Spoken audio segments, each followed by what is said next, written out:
Thanks, Andy. Yes, it is indeed raining. It is tipping it down. It's horrible weather here on stage 2 of the Giro d'Italia. We had a breakaway that went very, very early on indeed. Around the 19th kilometre, we had a 3-minute gap. Andrea Fedi of Neri Sottoli, the 23-year-old in there. Jeffrey Romero, the man you saw in your picture a moment ago in the black for Team Columbia. The Belgian rider in the green and black there, covered up under all of that rain gear, is the very, very experienced Martin Cialinghi, the 37-year-old. That's the aforementioned Fedi in the light yellow. Adam joining them in the red. I'm sure he'll roll onto our picture in a minute. Sander Armé, who is the Belgian rider from Lotto Belisol. Andrea Fedi, the virtual Maglia Rosa, but I don't think he's going to arrive in today. It's a fairly flat run on. We've got two intermediates, we've got an intermediate sprint upon me and two King of the Mountains climbs. First of those coming up at Cushendal Road. And that's coming up in around 10 kilometres time. Now behind the Maglia Rosa, the Titanic Svein Tuft, who took that pink jersey yesterday. Orica Greenedge, no surprise, controlling the race for him, just letting things go. The gap was allowed to go to about 6.5 minutes. I think we're talking 5 minutes and 28 now. Again, don't take too much notice of that virtual standing, because today, Sean Kelly, I think we're expecting a sprint, aren't we? I definitely think so. Weather conditions might change a bit as we get into the final. We see here still over 100 kilometres to go, but horrible conditions out there. And that's the way it's been since they left Belfast this morning. One moment we'll have a nice bit of sunshine, then suddenly it clouds over, down the rain comes, and we can see out on course, I think they're getting more bad conditions than we are getting here at the finish. And we can see there's been a number of crashes already. Not surprised at all if we see a lot more crashes at the end of this one, because there is some technical run into Belfast. Street furniture, there's quite a lot in the final 7 or 8 kilometres, and we can see the road conditions not nice at all. Well, we've seen a problem for Alan Marangoni a little earlier on. The man on your picture now is Davide Malacarne. He's the Europe car rider, the Italian. And a big crash, the biggest crash we've seen so far today, involved another Italian rider. Riding for Katusha, who were pretty unlucky yesterday. Joaquim Rodriguez not too happy with his team, losing a bit of time already on stage 1 to his big general classification contenders. And his important man in the mountains, or one of them at least, Gianpaolo Caruso of Katusha, crashed pretty hard, didn't he, Sean? We saw it was a nasty hit at the surface, but luckily we've heard he's back on his bike, but not the real start that Joaquim Rodriguez and Katusha were looking for this week. No, certainly not the thing for the team, not good for morale. But yeah, sometimes we see the riders go down, they just stay down for a while, but nothing serious. At least he's back on his bike, so it cannot be too bad. But again, you know, you could get a lot of bruising. You could get, you know, maybe if you slide a bit, road rash. Although the wet conditions, you don't get that much road rash because you don't get as burdened as much. But hopefully he's not suffering too much. But it's going to be very nervous times, I think, when we're having crashes well over 100 kilometres from the finish. When we get into that final 50, 60 kilometres from the finish, it's going to get so nervous, and everybody is going to be so tense out here in the final, just to stay out of crashes and to keep their leaders out of trouble. Well, you mentioned road rash, you mentioned the tense nature. I can tell you it would have been a horrible atmosphere on the Garmin Shark bus yesterday. I know that many of you are watching. For those of you who missed stage 1, perhaps tuning into this Giro d'Italia for the first time, well, poor Dan Martin, talked up as one of the big favourites for this Giro d'Italia. Starting on home roads in Ireland, so much preparation. He's missed so many race days to be ready for this race. Around 15 minutes in, he hit a manhole cover, crashed to the ground, took a few of his teammates with him. Now, we hear that Dan Martin is going to have surgery in Dublin tomorrow night. Is that correct? Tonight, actually. Tonight. This afternoon, tonight. It looks like that. It's a break, a clean break, as you say. There's no shattering of the collarbone. That's what I've been hearing, and there was talk about going for an operation in Dublin tonight, because here in Belfast they'd not be able to do it immediately, and of course time is vital. They want to get the operation done. It has to be done, it seems, and get it over with. And he should be back on his bike 2 weeks, and I presume the Tour of France will be his objective now. But you know, a big blow for Dan again. We see him in Liège-Bastogne-Liège, crashed out in the very final meters of that one. Yesterday was so unfortunate, because that manhole cover, there was a lot of riders, and we spoke to some of the people out on the road who were on that section. They said when the Royals went through, you could see the bike moving a bit. Dan, maybe he was just maybe a little bit getting ready for that car. They were coming into the right-hander, and just got the angle a little bit and slid it out. And of course the time trial bikes, disc wheels, everything is so rigid, you can slide out so easily. Well, he wasn't the only man hurt in Garmin colours yesterday. Coldo Fernandez de la Rea had a problem too. He's also broken his collarbone, so Garmin 2 men down. Coldo Fernandez did finish yesterday, but he actually finished outside the time limit as well. We're wondering whether the organisers would have a little pity on anybody who finished out, but as it is, Coldo Fernandez injured, can't carry on. And if Garmin are looking to bounce back straight away with Tyler Farrer today in a possible sprint, then they've already been dealt a blow, because Coldo Fernandez would have been a big lead-out man for him. Well, he would be a key man within Garmin and Sharp to lead out the sprint for Tyler Farrer. Unfortunately, he's out as well. And I think going back to yesterday, we did see him coming in. He was holding his collarbone. If he had, been in a position to go on today, I think, they would have had a talk with the commissars. But he probably would be allowed in when you consider the situation. But unfortunately, collarbone broken, nothing you can do, just out of the race also. A very happy birthday for this man yesterday. Svein Tuft, 37 years of age, comes from British Columbia in Canada, from Langley to be precise. Of course, the 9th of the 5th, 1977 he was born, but he'll always remember the 9th of the 5th, 2014. That's the day he dressed in pink. Leader of the Giro d'Italia, a dream for him. What a gift. It was his 8th victory as a member of the Orica Green Edge team, his 3rd season with them, but the first victory, of course, in a team time trial this year for him. And a very strong rider, and a rider who's worked so hard for other riders throughout his career on the flatter stages. And it's nice to see those sorts of riders get their just desserts and just rewards after working for so long. 99 kilometres to go. We're off for a quick commercial break. Stay with us here on Eurosport Cycling for the Giro d'Italia.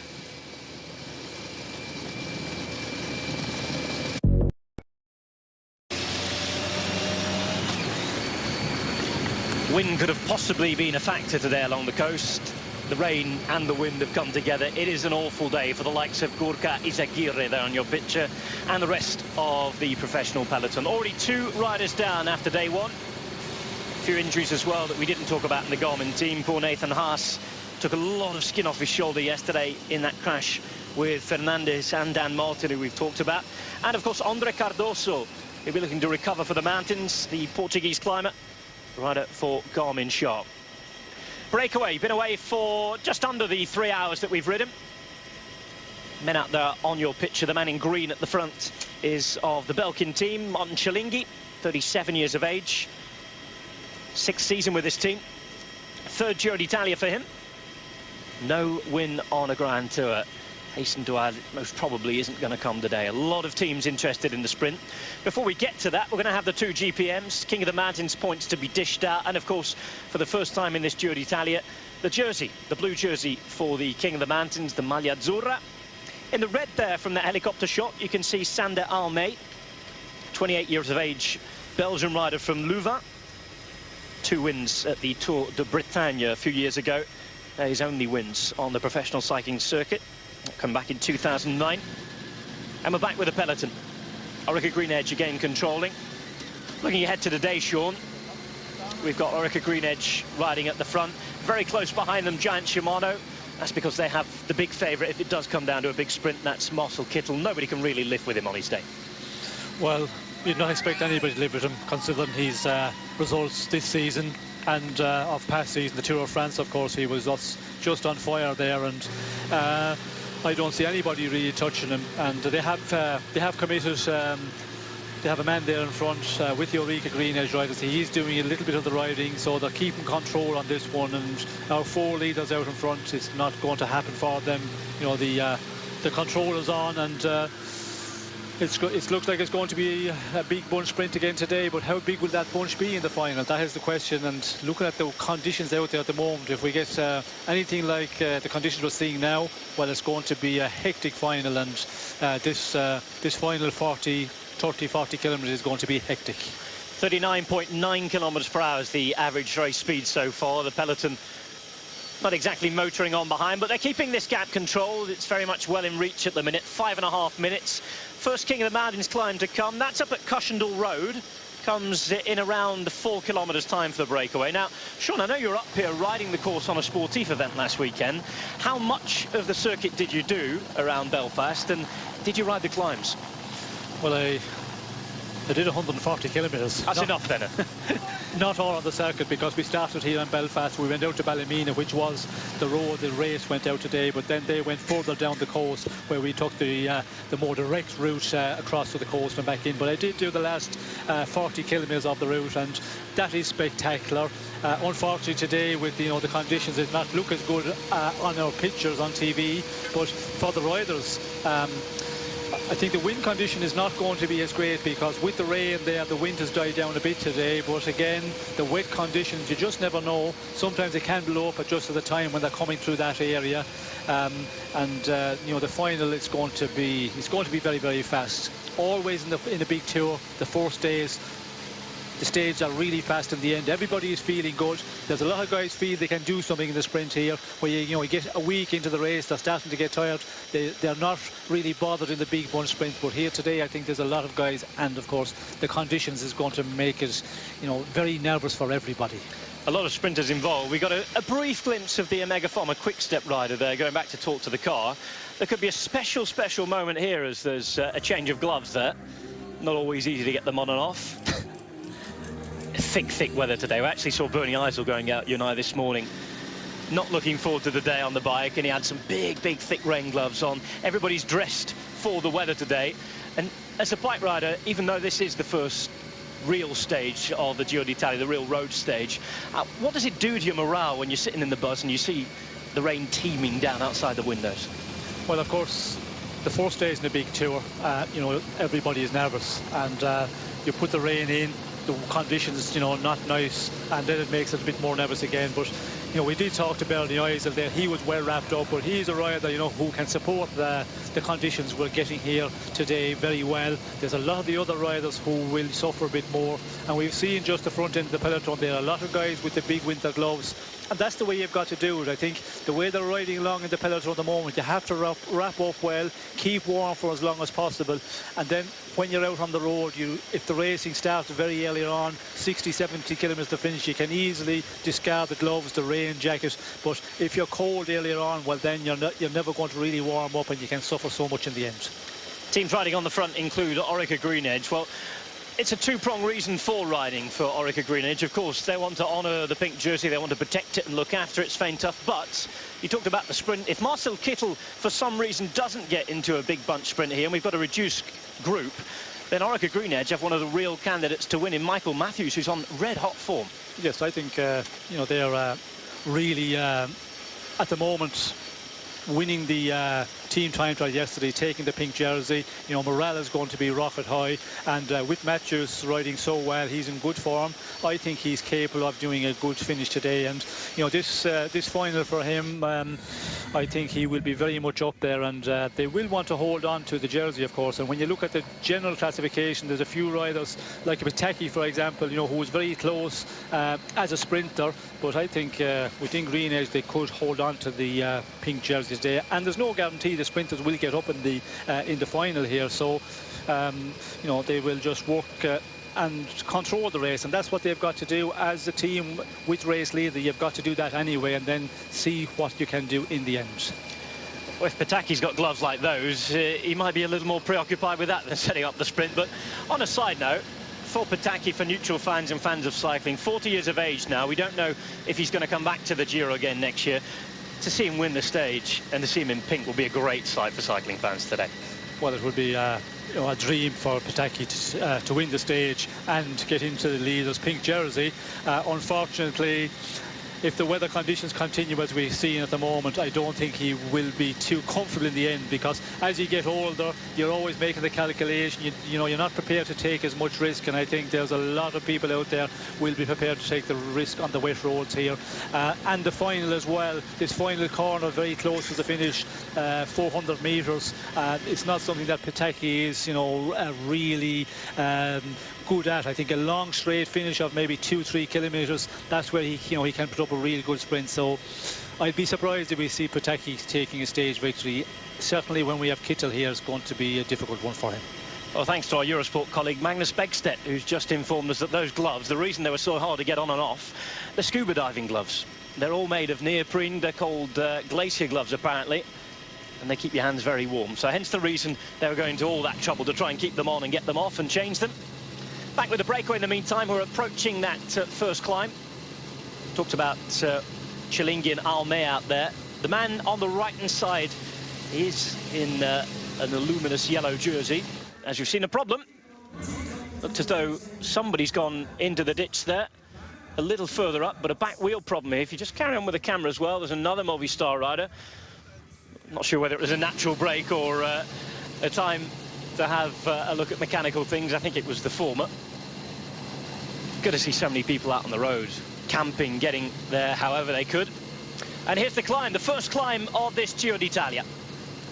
First classified climb, 2 kilometers to go until the top of it. Of course, in a group like this, on a day like this, do you think they're going to contest it, or will they just roll on and through, and whoever takes the points, Sean? Well, I would not be surprised if we see them contesting it, because with the advantage they have at the moment, you know, they can go on and contest the second mountain classification of the day. But you know, when you're out there, if you mark maximum points here, well then, you know, you could find yourself, depending on how far they can stay out, be in the mountain jersey, and that's very important for the team and for the rider. Well, there's Andrea Fedi at the front, 23 years of age, riding for Neri Sottoli, or Yellow Flow, as they were known until the sponsor came along. Yellow Flow referring to their colours, their fluorescent colours. No wins in his career so far. He was fourth, though, in stage 5 of the Tour of Turkey last week, the stage that went into the holiday resort of Bodrum.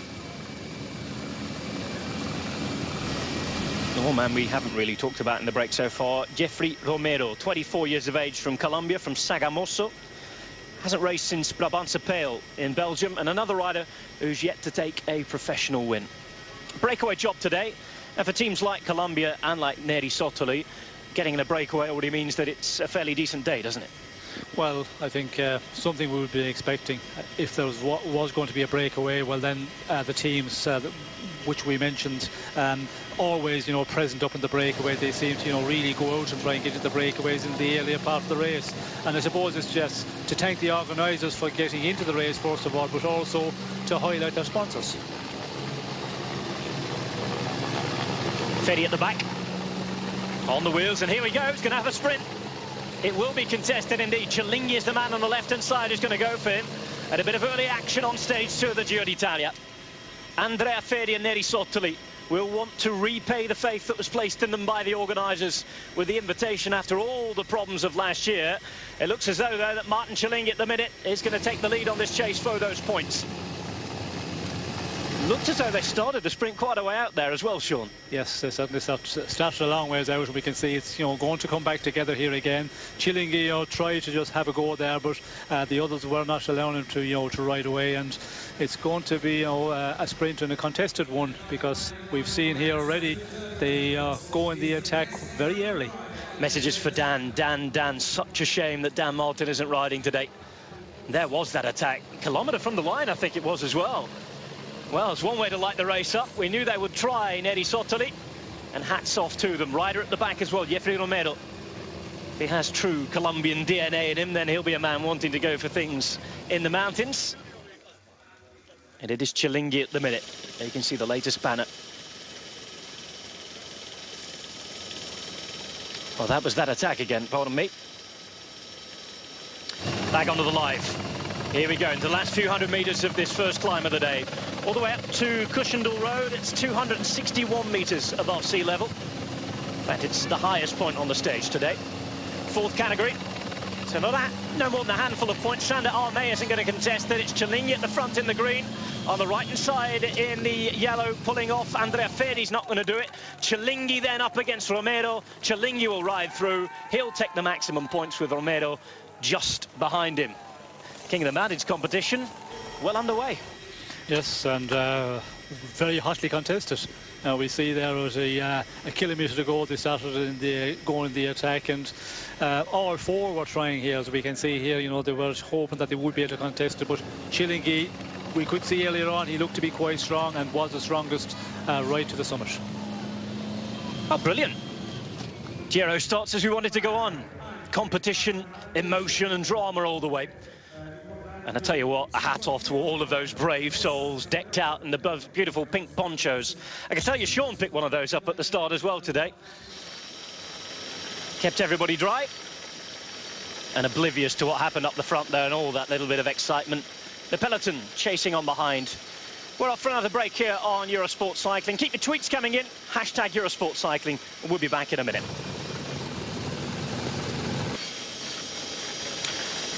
Paul O'Connor's written in on hashtag Eurosport Cycling. We want all your tweets, by the way. Question for you, Sean, from Paul. Is it true that you never wore winter gloves, only fingerless ones, or is that a bit of an urban legend? That is certainly not true. A lot of the time in the races, and of course, you know, when you do the early season classics, the temperatures are so low, you know, 2, 3 degrees, 4 degrees in rain. You're out there for, you know, 5 or 6 hours.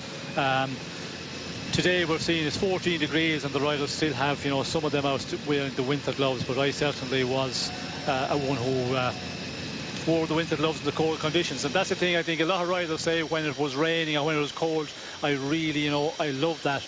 I didn't really love it, I just performed well in it, and I think that was my advantage. I think we heard the same thing from Vincenzo Nibali as well last year on the Giro d'Italia. Doesn't particularly enjoy riding in rain, but just does well in it.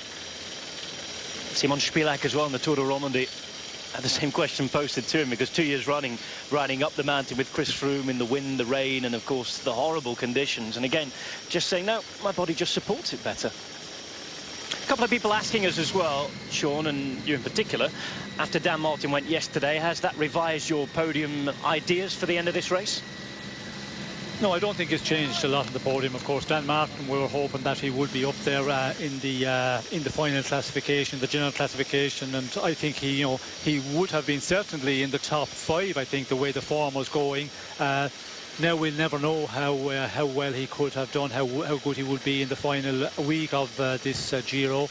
Yeah, it's a one less for the general classification, but I don't think it changes, you know, the guys who are going to be up here at all. Well, despite the wind and the rain, Northern Ireland looking absolutely spectacular on the top here, albeit with a few problems trying to get through that gate. I wonder if anybody's gone down. Yes, we've had a couple of riders with a bit of a problem. It's one of the Androni riders who has a problem. On the left, Katusha involved, and as well a clash of back wheel, the chain coming off there for the Europe car rider. The barrier's very, very thin going up to that, and I think the peloton just a bit bunched up going into the end there, Sean. Yes, and they're very much grouped as well. They're going quite slow up this one, so the moment it slows up and the width of the road, as we can see, is reduced here, they get tangled in each other. Big Bjorn Thural, son of Didi, riding for Europe car. Not a great part of the day for him, but plenty of time to go, plenty of distance to go. As you see the Venezuelan SAG, and of course the Croatian support as well on the road, the Irish flag as well. This is how it happened.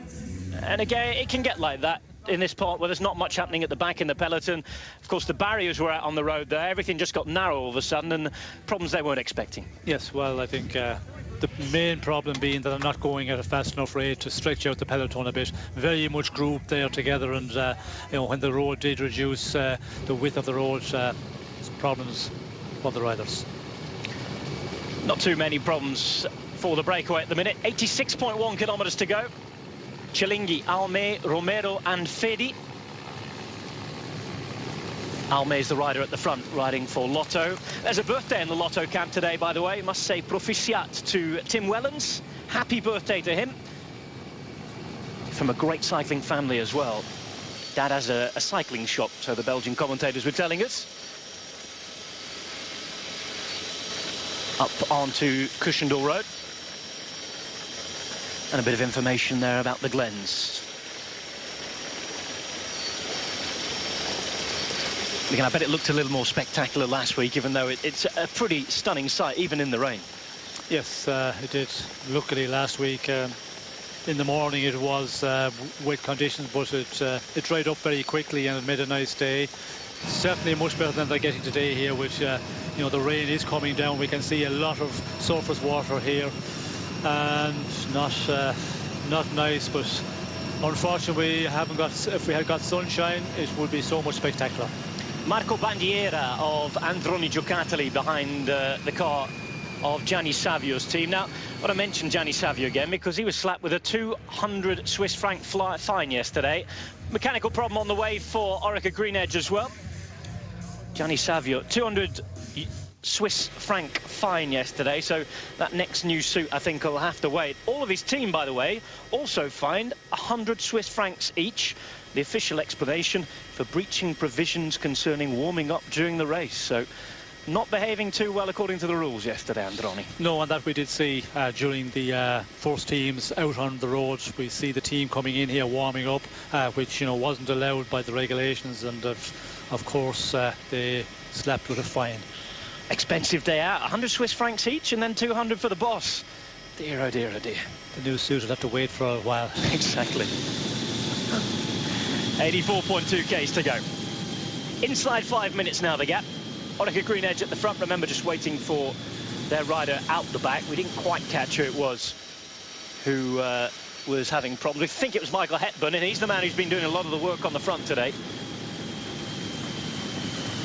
Astana riding pretty close to front. There's Enrico Gasparotto, I think it is, with the cap on the left-hand side. He's a man who likes his tradition and likes to doff the traditional cap. Cycling clubs out on the road this morning. You and I walked a couple of miles from our hotel to the start. Such an atmosphere, even under the rain, and they come from all over the island of Ireland. They come from all over Europe. We saw South American flags as well. Super atmosphere. And again, on a Saturday morning, the traditional club runners taken in the Giro d'Italia. A special weekend. Yes, well, it's a big weekend for cycling into the all over Ireland, and they have come out in great numbers. I think as we go on the stage here, we will see more and more on the final 40-50 kilometres of this run today. Unfortunately, the weather conditions, it's not nice out there for the spectators to be hanging on the mountains, and I'm not surprised on the GPM that we see there. Not too many people hanging around. I think as we go further into the stage, I think there will be big numbers. James Mappin asking on Twitter why the fines are dished out in Swiss francs. Of course, the UCI, like many of the governing bodies, thanks to the favourable tax laws that are in Switzerland, are based there. So hence the reason that the fines are given in Swiss currency. Well, remember, just like James, you can ask your questions on Twitter. Get them over hashtag Eurosportcycling or at RobHatchTV or both, and we'll get your questions across to Sean Kelly here in the commentary box. Canadian flag will be waving very proudly from their son. Svein Tuff from British Columbia.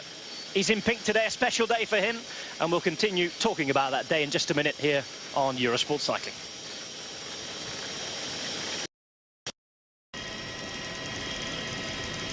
Stage 2 of the 97th Giro d'Italia here in Northern Ireland. 218 kilometres along the Causeway coastal route. We've taken in the 40,000 or so stone blocks that make up the spectacular Giant's Causeway, and the crowd have made it a pretty spectacular welcome to this Giro as well. There's pink absolutely everywhere. Now, Belfast really reminds me of the small Italian villages in the way that they've adopted the Giro d'Italia. You go to the big cities similar to the size of Belfast when you're on the Italian mainland, and they're not too bothered about the Giro. They're used to it coming each and every year, but it's when you go to the small towns that aren't used to the race visiting, everywhere's decked out in pink. You see pink cakes baked in the bakery, kids are off school wearing pink, grandmas and granddads desperate to try and get their shopping done, moaning and complaining because the barriers are everywhere. And we've seen a similar sort of welcome and atmosphere in Belfast this week, and it's been absolutely wonderful. And today we're managing to see it spread to the entire province of Antrim, County Antrim, for today's race. The gap is back up to 5 minutes and 31. It had briefly gone down below 5 minutes, but we saw a couple of problems in the peloton, as you can see by the natural breaks being taken by the side of the road, that it's pretty much still nice and calm. Garmin still having one or two men up the front controlling things. And again, it's not just the sprinters who are going to be in the front today, Sean. It's going to get very nervous towards the end, because all of the GC guys, and we've seen in particular Astana on the left-hand side, Scarponi and Aru, they all want to stay out of trouble.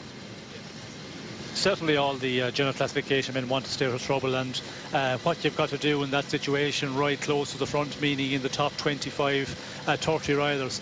And with the conditions, it's more so you need to do that today, because you never know what would happen.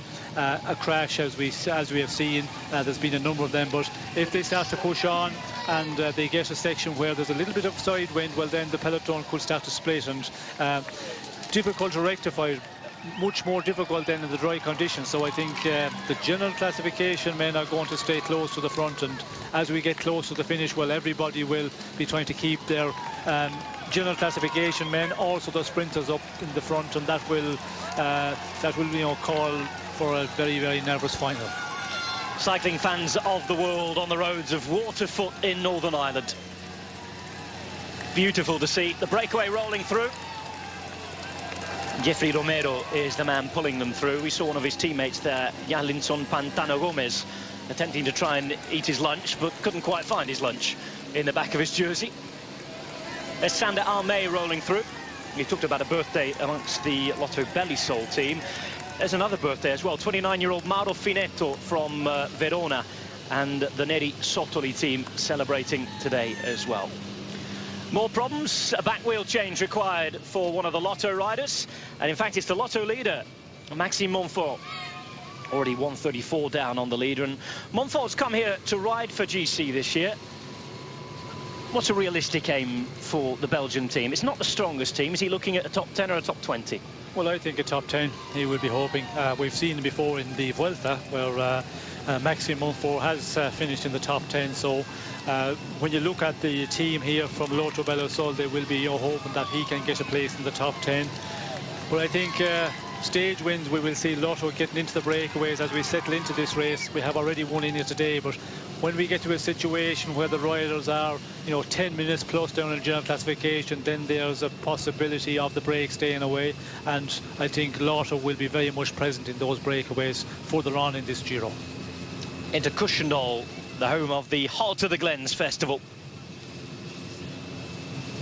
and home of some pretty fanatical Giro fans. Peloton a little more stretched out at the moment. Now, with 78 kilometres to go, Sean, just imagine you're sitting nice and warm with the heating on in the car behind. Hands on the radio. What are you saying to your riders if you want to reel this in? When do you want to bring this break back? And having looked at the final few kilometres with these roads a little wet, at the minute it's not raining at the finish line here in Belfast, but are there any areas that they want to be careful of? And of course, how soon do they want to bring this break back? Well, I think they will try and leave the breakaway hangout as long as possible.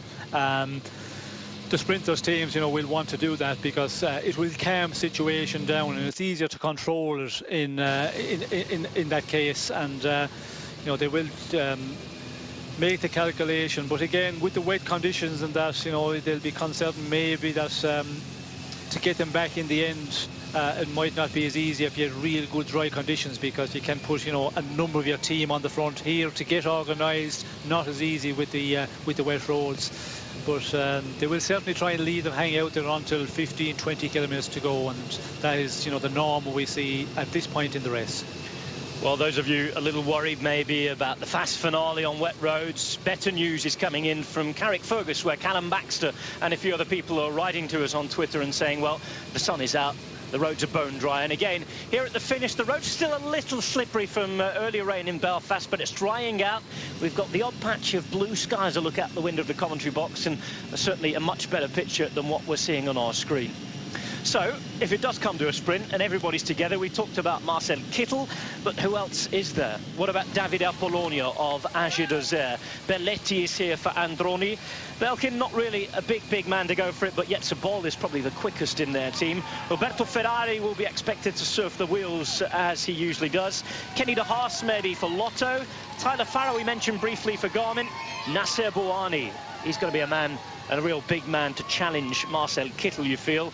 Edwin Avila is a former track champion for Colombia, quick man as well. Francesco Kiki, well, can he stay upright in the final few kilometres? Well, he'll be hoping to do for Neri Sottoli. Fran Bentoso is decent at getting wins in the Giro d'Italia. He's had one at least on the last couple of appearances for him, and remember, he even beat Mark Cavendish a couple of years ago in this race down into Fuji Terme as well. Michael Matthews we've mentioned, Ben Swift the Yorkshireman, who's on super form for Team Sky, and in the Trek team they've got a couple of candidates, Giacomo Nizzolo, Boy Van Poppel. Now, Sean Kelly, who for you is the man that stands out that's going to make the biggest challenge for Marcel Kittel? Well, it's a difficult one because starting out in the race, we haven't seen the riders how they're performing, and when you get the a day, 2 days into the race, well, then you can see the results of the stage, for example, today. So going forward in tomorrow, you can say, well, that guy must be starting this race quite well. But, you know, there's so many of them there.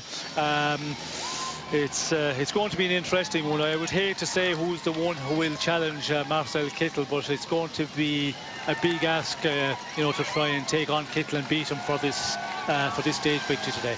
I'd be interested to see how Nasser Bouhanni is, because Française des Jeux have come with a team that's not really concentrating on the overall. They want a top 10, top 15 place, as they said in their pre-race declarations to the press. But Nasser Bouhanni, the former French champion, he had several second and third places on this race last year to Mark Cavendish. He sprinted very, very well in the opening few stages. And he's got a couple of experienced men to orchestrate the sprint train towards the end of the race. The likes of Sebastian Chavanel, who's a quick man, and of course the man who used to work for Garmin, Muriel Fischer, the former Brazilian champion. He's got experience around that raw talent of being one of the fastest Frenchmen on the road. Yes, and well, Bouhanni is a one who he's not afraid in the sprint. We've seen him, you know, he doesn't back off at all. And he has a few riders there who should be able to look after him quite late into the final, and he can also follow the other sprinters. So if there's a real big train, for example, with Giant Shimano, Marcel Kittel, well, then he can just get on that into that train, and this final corner, you know, he can really go hard into the corners. In the wet conditions, he's one of the sprinters who have no fear whatsoever. So I'd not be surprised if he is one of the guys who could challenge for the stage victory today. Well, he sees himself as a bit of an amateur boxer as well, doesn't he, Nasser Bouhanni? He certainly doesn't have any fear, and he'll have even less after, I think he finished Mike Tyson's autobiography, didn't he, when he was at Paris-Nice? So he'll been picking up a few tips for the elbow movements in the peloton, certainly when we get up to the end. It's interesting how sprinting's changed, isn't it? I mean, our colleague at Eurosport, Matt Stevens, wrote a fantastic little piece in the latest Rouleur magazine talking about the evolution of a sprint change. And of course, you're in your early part of your career a sprinter as well, Sean. Having seen the evolution and the way that Mario Cipollini certainly changed things massively during the 90s and the early part of the last decade as well, how is sprinting different now than when it was in your day? Well, I think the sprint train, that is the big change. And, you know, you have teams in the past, like with Mario Cipollini, where the team was 100% behind Cipollini for the stage victories. And that has made the race, you know, very fast in the end. I think it's definitely made it much safer, because the way all the riders now are much fitter compared to 25 years ago. If there were no sprint train, well, then there would be chaos in the end, because there'd be so many riders fighting to be in that top 25 places of the peloton. With a big sprint train and a big team who can, you know, really put it on, Giant Shimano will be the one here, I think, in the final. That makes it safer, because when you stretch the peloton out, there's a bit more room there, and it's certainly much safer in the final 15-20 kilometres. Giant starting to commit the man to the front of the bunch now, so they're starting to think about the finale. 73.5 kilometres to go. Of course, you talk about that change in the way sprinting has gone. It's almost a military style formation now for the sprint trains. Very, very well drilled. A lot of drills do go on in training and at the training camps. These guys themselves have worked well together today. Cilinki, Arme, Romero and Fedi.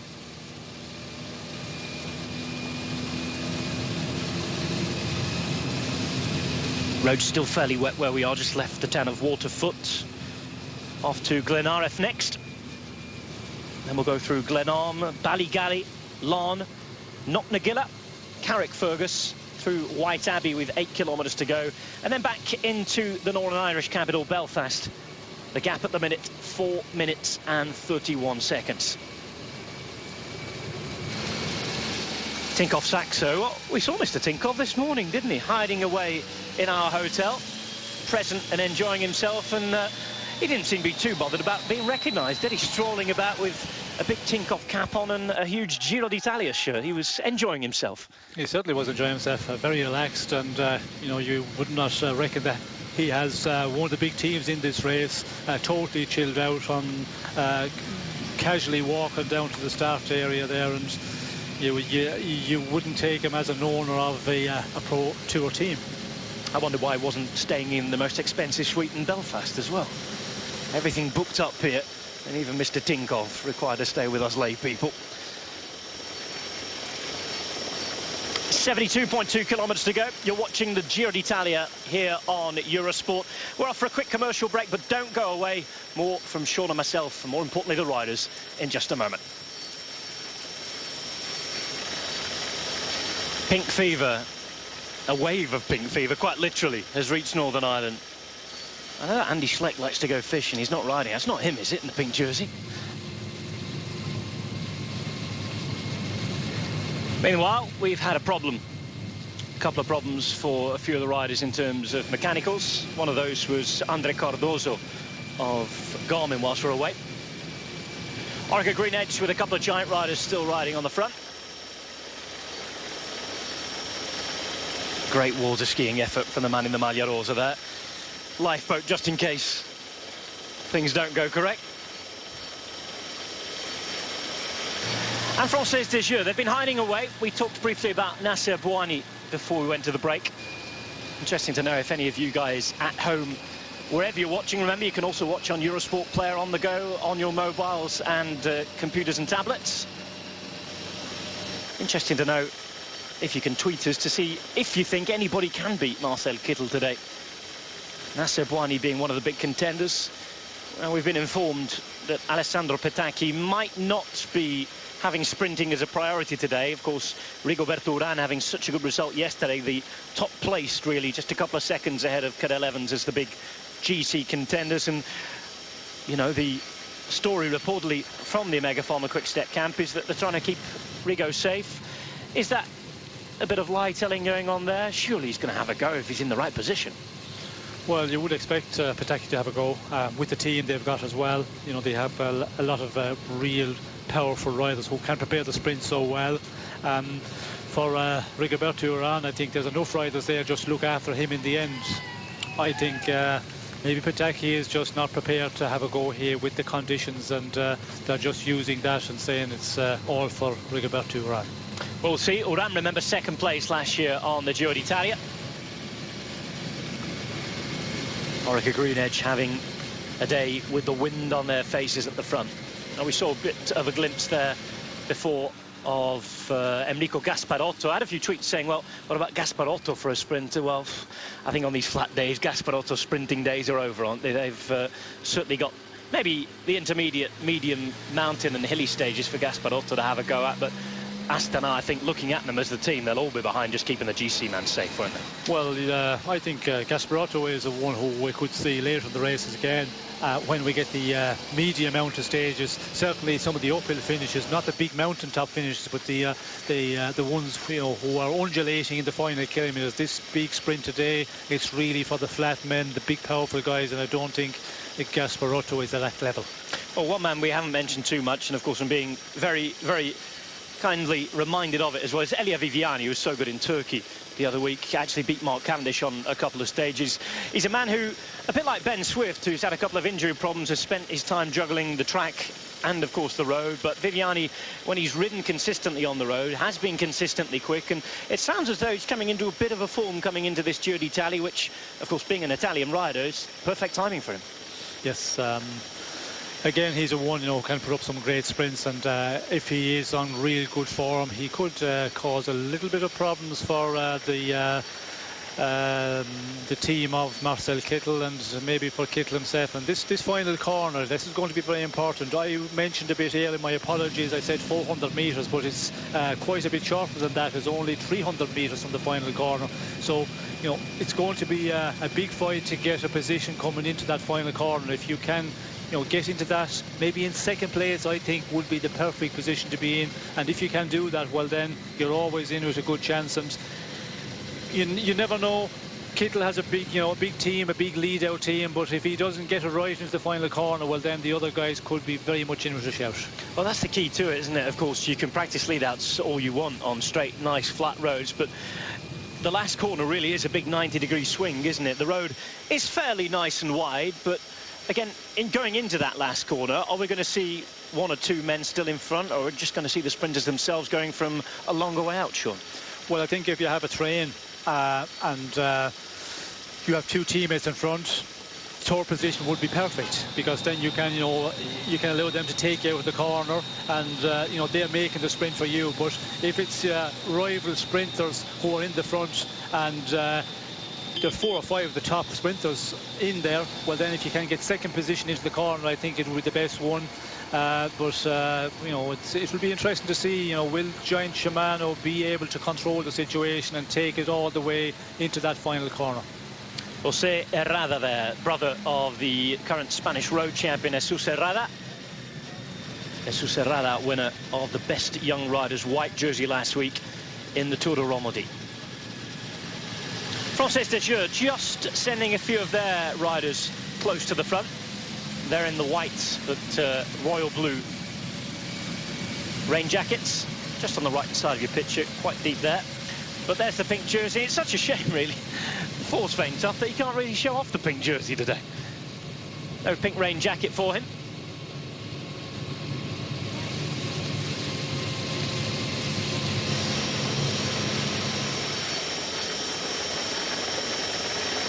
Four minutes and 42. Few farm animals who haven't suffered at the hands of anything who's tried to rub pink dye into them this week. We've seen pink horses, pink sheep. Well, those cows got away with it, though. Beautiful, stunning area of the country. And the Northern Irish Tourist Board very, very keen to promote this. And they might be slightly disappointed by the weather, but again, the views still do, nevertheless, look pretty spectacular. As I said yesterday, £3 million spent to bring the big start, as they called it, the Grande Partenza, to Northern Ireland. But of course, the facts and figures people, the number crunchers, all reckon that plenty of money has already been made in the other direction as well. It's a great promotional tool. In terms of foreign starts in general, Sean, are you a fan of them? Yes, I think it's good for the globalization of cycling, and we always hear about the UCI, doing making cycling more worldwide. I think it's important that the nations that are in mainland Europe, to promote the sport there, and by bring the Giro here to Ireland, to Belfast, it's very important. And we all know the way biking is in Britain and Ireland. There's just an explosion in leisure cycling, sportive events. You cannot get into them in a lot of those events. They're booked out in the matter of hours when they open up the entries. So I think for the sport here in Ireland to have the Giro, it's so important. And it's great for the younger generation, because they will see their heroes here on Irish soil, and I think that's what we need.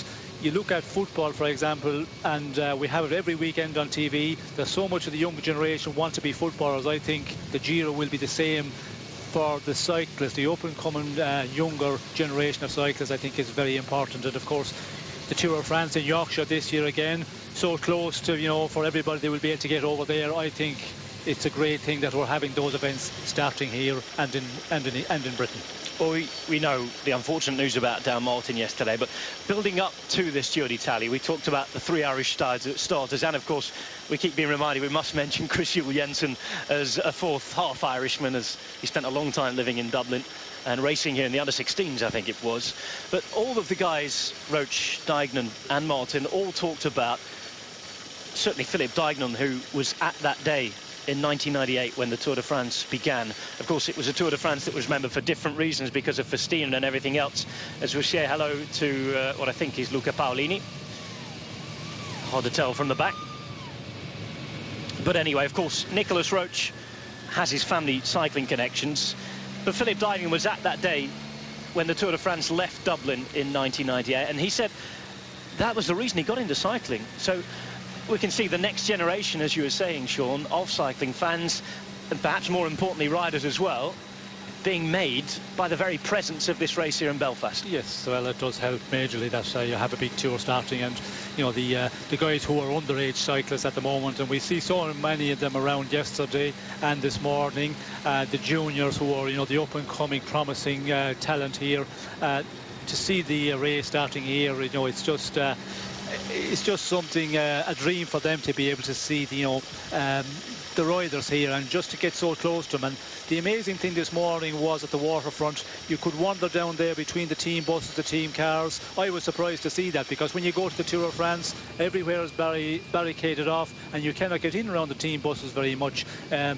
Where today it was free for everybody, and we see so many people just wandering around there, you know, close to the buses, seeing the riders going up to sign on. It was a, you know, a great occasion for everybody. Connolly trying to get the jacket on or off, one or the other.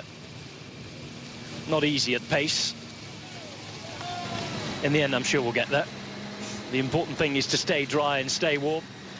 A lot of those neoprene materials now, you can see the intermediate layer he's got on underneath as well, being very, very important over the last 12 months or so. And the reason they stay black is that apparently if you put too many logos on, it loses the important properties of water retention to just the right amount, because we're talking about a few millimeters of neoprene, well, but rather like a wetsuit works, but it doesn't let too much water through to the layers underneath. Yes, well, we can see there he has got this the layer, and then he's putting on the raincoat again. That tells us that, you know, the temperatures are you know, cool out there, and the important thing is, if you do feel you're getting a little bit cold, well, then you have to get your raincoat back on and stay warm, because still with over 60 kilometers to go, if you continue on for another 10 kilometers, 20 kilometers, the cold gets into you, and then it's so difficult to warm up. So to make sure that you keep warm at this point in the race, because still a long ways to the finish. Con Luke welcomes the Giro d'Italia. Big shout out to Bray Wheelers and Snook Cycling as well. A lot of cycling clubs writing in and telling us that they have riders out here on rides today at the Giro d'Italia as well. Yes, well, I think the club that certainly needs to mention is the Van Ronde club from Cork. We met them on Thursday night when we were coming from the organised dinner by Eurosport. It was 12:15, and these guys 10:12 they came around the corner with the lights, and we were wondering what they were doing. And they were from this new club, the Van Ronde club in Cork. They were looking for the Ibis Hotel at 12:20 at night, after cycling all the way from Cork, 426 kilometres.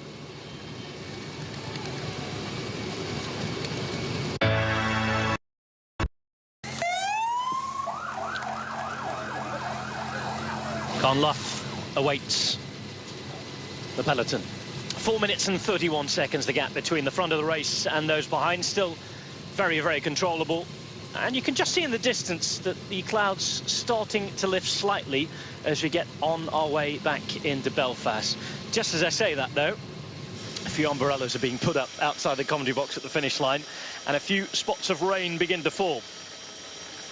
So perhaps it's rolling back in. It's not been the greatest weather day, but it has been a beautiful viewing day. We're getting these wonderful shots still, and the clouds sticking to the hills there, making it even more spectacular. 60 kilometres to go. We're racing today for the first, what we think will be a sprint stage, and of course, points taken for winning each stage, Sean. And this year there's been a big change in how the points are dished out. Now, last year Mark Cavendish pulled off what I certainly consider to be perhaps one of the biggest achievements of his career in winning the Giro points jersey. The Giro is a harsh race. It's a horrible race if you're a sprinter. So many mountains to get up and get over even before you can contest the sprints. Cavendish did wonderfully well to win the red jersey, the Maglia Rossa, as they now call it, the points jersey. Used to be, of course, the Maglia Ciclamino, changed colour 2 or 3 years ago, as Conlough welcomes the Giro d'Italia. This time, it has been changed. And we've had stages divided into different groups with different points given out. That's because I think the Giro organisers want to attract more sprinters, Sean. Yes, well, they want to attract the sprinters, and they want to hold on to the sprinters more so.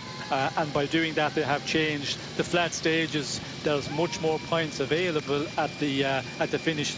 The top 20 riders, and there's 50 points available for the stage win today. And then the mountain stages, that drops off quite a lot.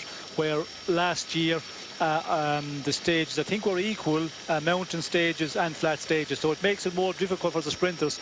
They have to try and hold themselves over the climbs to get maybe to an intermediate sprint. And Mark Cavendish, chapeau, last year he did a magnificent job getting through to try and win the sprint jersey, and the weather conditions. But talking of that, I think he paid for it in the Tour. I think he wasn't as fresh in the Tour as he would like to be, but again, he went on and he wanted to win the points classification in the Giro, as he has won in the other big tours. Talking of sprinting, not a bad exhibition being put on there. Several Maglia Rosa wearers. Absolutely wonderful to see. They're putting some pace down. Peloton as well being led by Orica Green Edge and Giant Shimano. So big set of points up for grabs today. Nice from a couple of fellow professionals there, just looking out for each other. One of the Movistar riders, hands up, just signalling the fact that there was a fairly hidden traffic island coming up.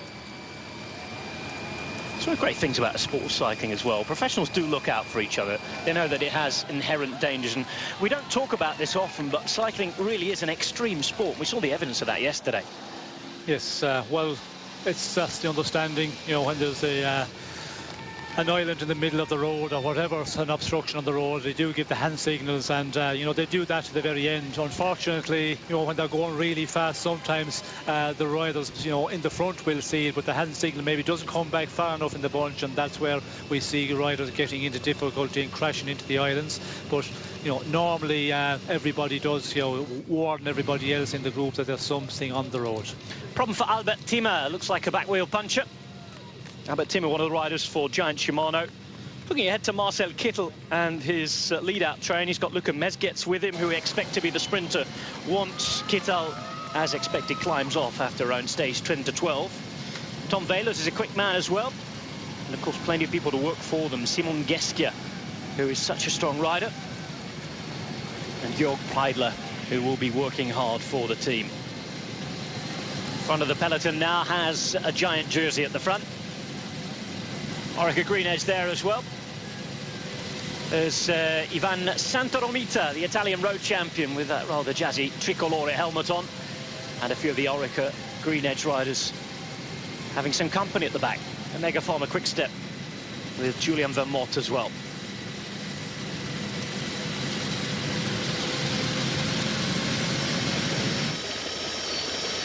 .6 kilometres to go. It's stage 2 of the Giro d'Italia. 218 kilometres today. Northern Ireland being shown off to the world.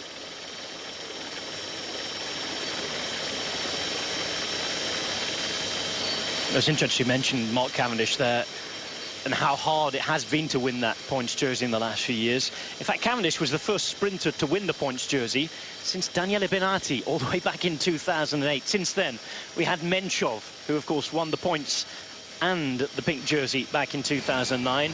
Cadel Evans was the red jersey winner in 2010, first year of the red jersey when it came in, replacing the violet or Ciclamino jersey. Scarponi then went on to win it in 2011. Rodriguez as well after that with his podium finish as well. It has been basically won by GC guys for the past 4 years. Yes, it has, and when you look at the route of Giro the last number of years, it's so difficult. So many mountain stages, and when you see the riders that have been winning, it just tells you that it's so difficult for the sprinters. Not many stages where they can knock up points. Where the situation, I think the change this year is going to change all that, because the sprinters, they can mark up so many points in the flatter stages, and that will compensate then for the mountain stages where they will not get the opportunity to take some points. All mountains classification points up for grabs further up the road as well. They will come with 23.6 kilometres to go at Knocknaguilla. You expect the breakaway still to be out by then, Sean? Yes, I think looking at the moment, just under the 4 minutes, 56 kilometres to go, and you take Knocknaguilla, 23 kilometres to go. So I think they could hold on out there. They're working very well. There's a bit more urgency on the front of the bunch for the last 10 or 15 kilometres. We can see is starting to stretch out the peloton, and we can see Orica Green Edge on the front. They're up in the pace slightly in the past number of kilometres. A few soccer fans out there, the football fans. Con Loughborough, we've just been for, is apparently the birthplace of the current Liverpool Football Club manager, Brendan Rodgers. Now into Glenarm. Famous for its salmon, apparently. St Patrick's Church towers over the village as well. Today, Glenarm turns Italian. Giro d'Italia in that giant pink jersey that's on the hill, just being hidden away by our kilometres to go graphic there.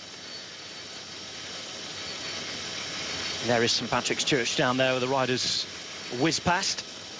Again, superb crowds on the side of the road. And that will, of course, continue when we get to Italy. The Giro, the most loved of the 3 Grand Tours, without a doubt. Again, the fans, Tifosi, as they're known as well, by their Italian name. Very, very passionate about the sport.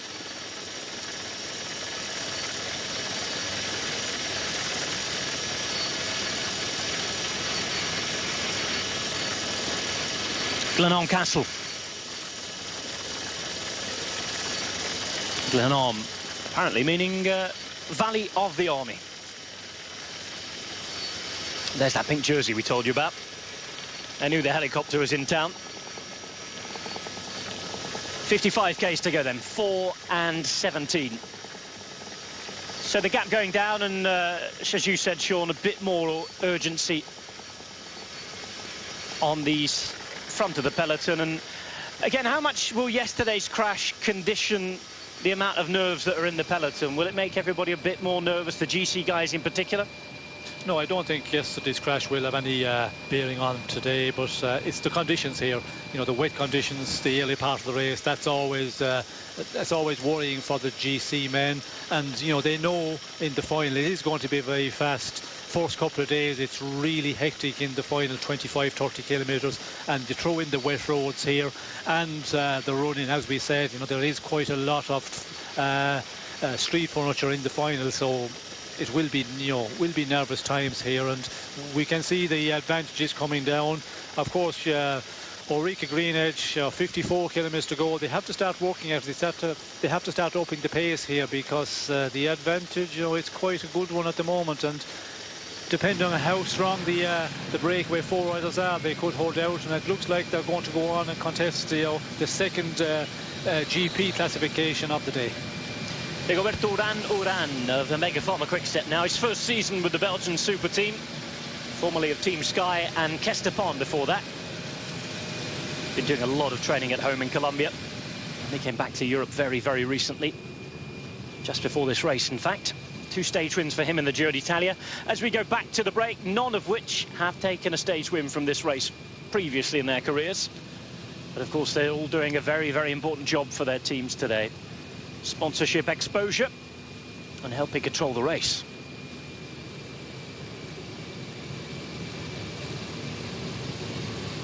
Sander Arme, Andrea Fedi, joined by Jeffrey Romero, and on your picture there, Martin Cialinghi. They're the 4 breakaway boys. They went in the first 20 kilometres of this race. They've had around 6.5 minutes as their maximum gap. At the moment, they're being chased down by a combination of Orica Greenedge, who have both Michael Matthews, a potential stage winner, and, of course, the pink jersey, the Maglia Rosa, of Svein Tuft. Giant Shimano up there as well. They're doing their best to try and get Marcel Kittel in, who'll be wearing pink on the podium at the end of the day, though. A good chance for Orica Greenedge to keep the jersey in the team. But again, if it is somebody who finished fairly high up yesterday with the time bonuses, you would expect them to take the pink jersey today. So the chances of us having a new leader are fairly high. Well, it is very possible when you see the general classification, although Ulrika Greenedge are in a really strong position. They have to defend the jersey out on the road, but they have Michael Matthews also for the sprint, so that is a bonus, because if you had a team, you know, who had to control the race but no sprinter whatsoever, well then, you know, the opportunity to hold on to it is not anything like Greenedge here. And the other thing is, when you look at, you know, the other sprinters, they're a bit further off, so with Pataki maybe not contesting, as we're hearing, the sprint today, well, you know, it looks like that we could see Ulrika Greenedge holding on to the jersey for another day. Riders going along the coastal route, the Causeway coastal route. Northern Ireland showing itself off to the world. Cannondale starting to come to the front of the bunch as well, and this is the moment, Sean, when a lot of people start thinking about the work they have to do in the last 50 kilometres, whether it be for a GC man to protect him, keep him out of the wind and rain, keep him upright on his bike and on the right wheels, whether it be for a sprint train to close the gap down to the breakaway or the sprinters themselves. Everybody starts to think now in these last 50 kilometres about what they have to do. Take the bidons, take the food, and perhaps get rid of the gloves and the rain jacket.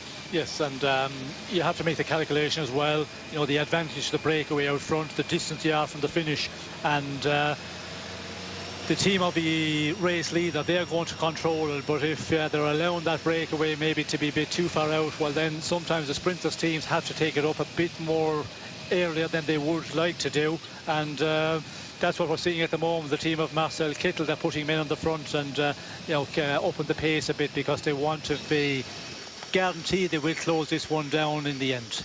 Oscar Gatto there putting on the fingerless gloves, and that gap really has gone down. 3 minutes and 46. There's been a significant change of pace in the peloton. Good news is there's been a bit of a change of the weather at the finish line as well, because at the moment the rain has ceased, but we're still getting the odd shower. The road's still wet, and I think, given a quick look at them outside the commentary box window, they're going to be wet whatever happens for the arrival now. So there's going to be great care required, and we'll keep our fingers crossed, touch wood, whatever we have to do. But with the pace that they're going to come in, and of course you get the odd sprinter who's going to have to surf the wheels here, the chances of a crash are going to be high as well. 3 minutes and 43.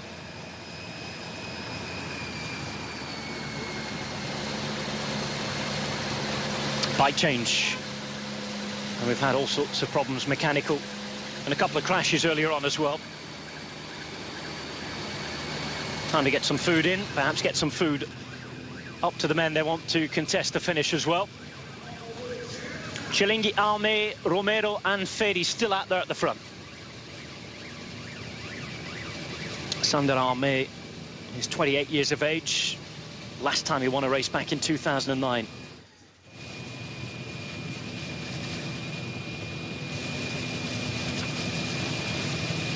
It's hard work at the best of the time carrying the food, but of course when you're trying to get it underneath a rain jacket at the same time as well, it's not easy. There'll be several layers on today. Yes, with the layers it's always a difficult, and we did see as well earlier with the big gloves, it's so difficult to get the food in.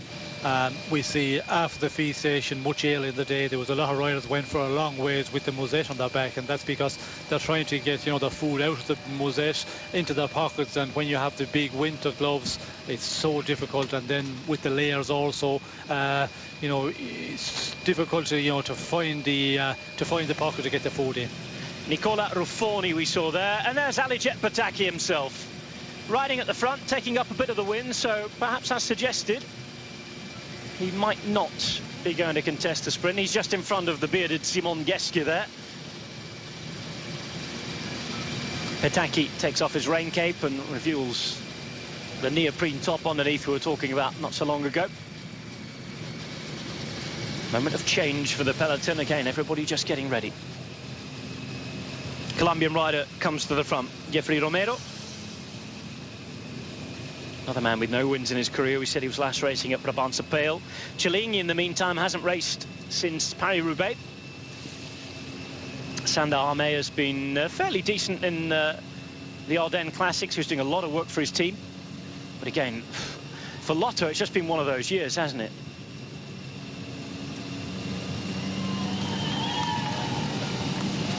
They've had so many injury problems over the spring. Of course, Greipel being the biggest of those big names, but they're a team that have had such bad luck. Yes, it hasn't been a good beginning of season, although Greipel had some victories earlier on.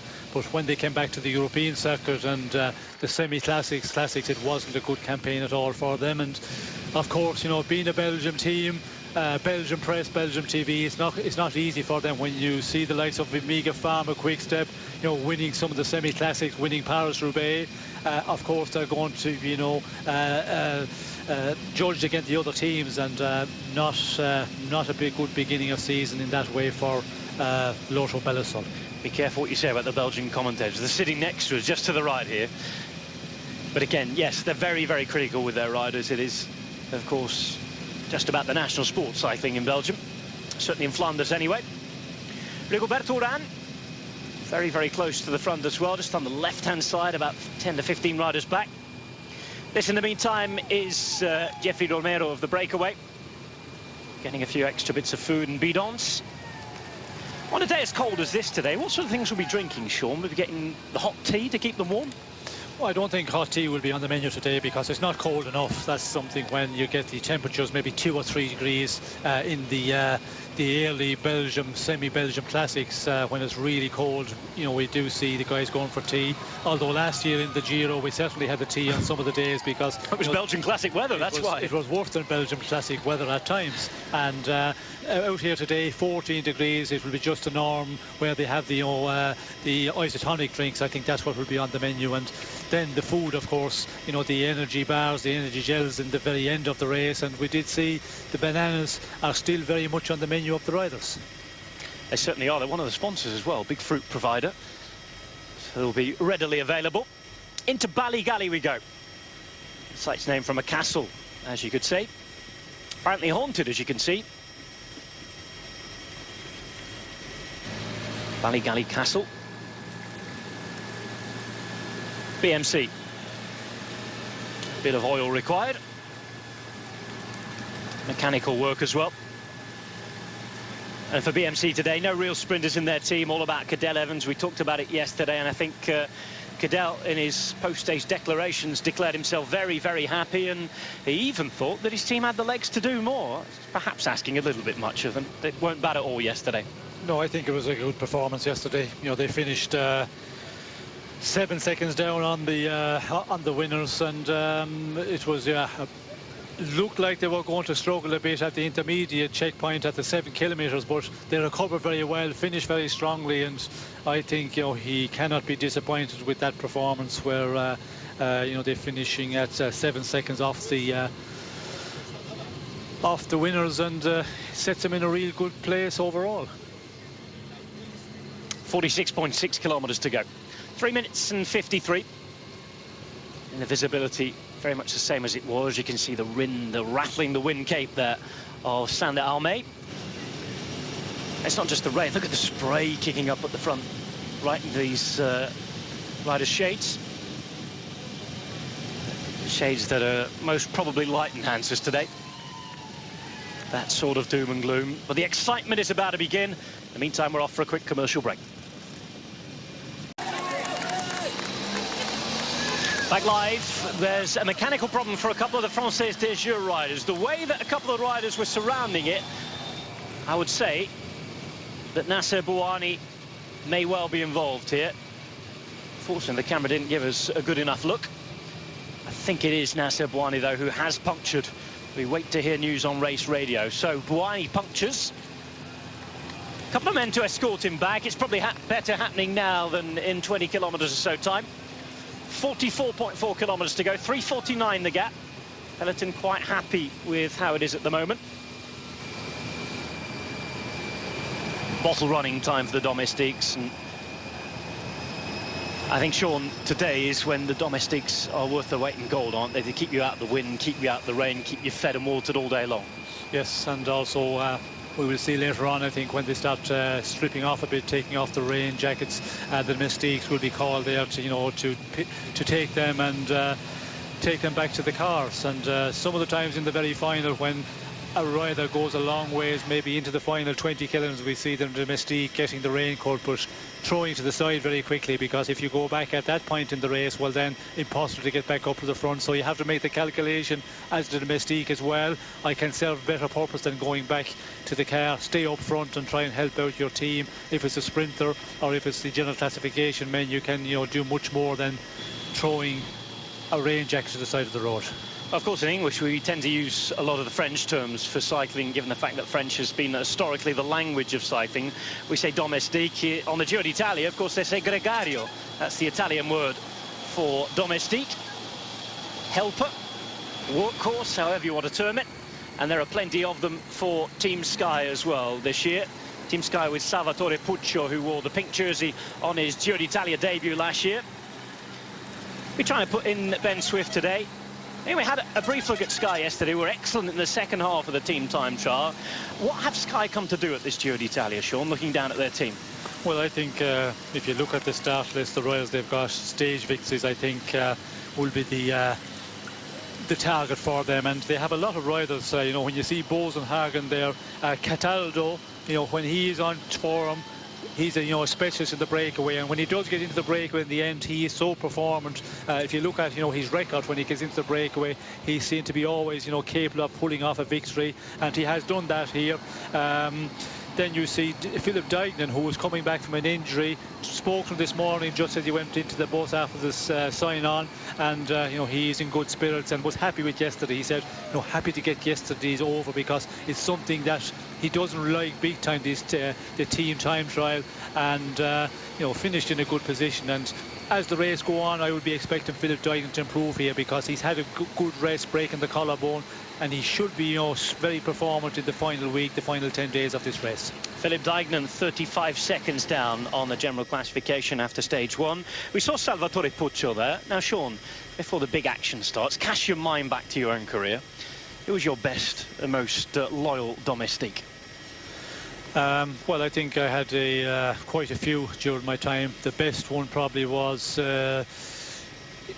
you look at the riders who are the domestiques, and I suppose you have some who do the sprint for you. They are the ones who lead out the sprint, and in my time you might have one rider, lucky if you had two riders capable of doing that in the team, and then you would have the riders who would be with you in the mountain stages. And I had a bit of both, I suppose. I was that type of rider. I could do the sprints, but I could also do the general classification in the race, so I had two different type of domestiques. But I think Carey too was a very good domestique, Acacio de Silva, because I won the Tour of Spain with those guys, and I think you're with them longer in the day because you're climbing up and down 2 or 3 times in the day, so you remember those guys more. But there was also some of the guys like Frédéric Fichot for the sprints. I had a French guy, Poissonnier, who was also a great domestique. I had a guy, Ronnie Huguenard. So I had a lot of domestiques during my career, and of course I went on 18 years professionally. It was a long one. A long and very appreciated career. Sean's been an absolute star here on the streets of Belfast. We can't walk 5 metres without being stopped for an autograph. It's absolutely brilliant to see the recognition of the history and, of course, the pedigree of Irish cycling. And Ireland has given a lot to cycling, of course, over the last 30, 40 or even 50 years. Yes, well, I think we're lucky as Irish riders, and all the Irish riders who are professional, and especially, the ones like Roach, myself, or maybe, won Grand Tours and won Classics, World Championships.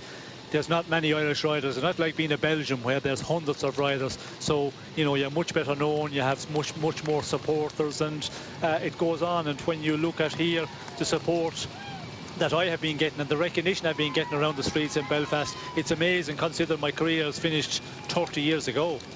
Of course, you think back to the days of Mr. Elliott as well. First Irish stage winner on the Giro d'Italia, all that time ago. Very much well remembered too. 40.7 kilometres to go. 3 minutes and 34 seconds. Irish cycling still doing very, very well as well. Front of the race here.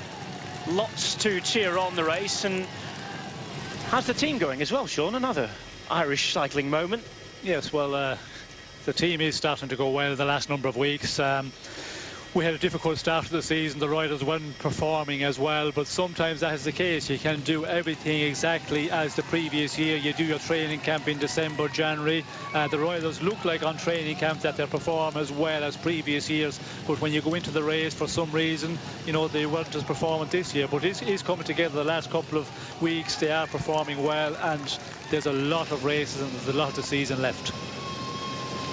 Riders going through Larm in Antrim, site of the Carnfoot Country Park. No time for sightseeing here, though. 3 minutes and 32 the gap. First sight of Nicholas Roach's Tinkoff Saxo. They seem in good spirits today. Time for some bottle running. Of course, as Sean mentioned as well, we're going to see those capes being taken back to the car. And there it is. Each and every rider that is charged with that job is doing there. The man who's about to do it for Tinkoff Saxo is Ivan Rovny. Look at this. So much pink on the sides of the road. Flags from just about everywhere. We heard accents and languages from everywhere this morning as well. Belfast the multicultural centre of the race where everybody's come to see it start and finish, but it's great to see people come to the bottom of the gardens, the end of their streets, to wave on heroes that they've only previously seen on the telly. Someone who's just got himself on the telly there. And did well to stay up on that, won't he? Yes, I hope he doesn't fall out on the road. Good luck to him. Count the jackets, a few pairs of gloves in there as well. And one thing we must remind you as well, when these riders cross the line, Sean, if they want to avoid any fines, their numbers must be showing. Yes, well, that's something we see, and we will see today, because I think there will be a lot of the riders who will go on to the very end of the stage with Rio, the second jersey on, and when they start getting the final kilometres, they will start pulling up their jersey to show their jersey number on the rear.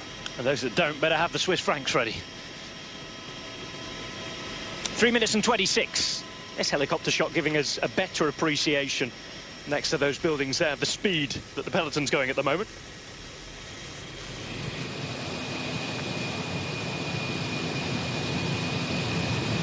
Different road services. Of course, on the route you cycled yesterday, was any problems with the road service? Pardon me, last week when you had a look at this, was it all good roads into the finish? Yes, it's pretty good roads for Irish standards. Good roads, because we have some parts of Ireland where the road can be, you know, a very poor surface, and I mean poor surface for biking, a very, very coarse surface. Here, it is quite good, quite fast, good rolling roads, and compared to some places, you know, when you go down south, I think the surfaces are much heavier. Now, problems, mechanical problems for one of the Columbia riders. It looks as though,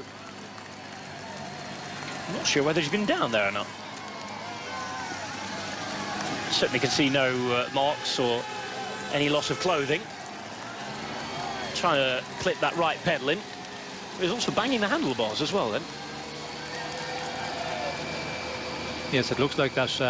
Yes, here we go. You can see that he's been on the ground. There we go. He was straightening his brake lever, so he definitely bit the dust.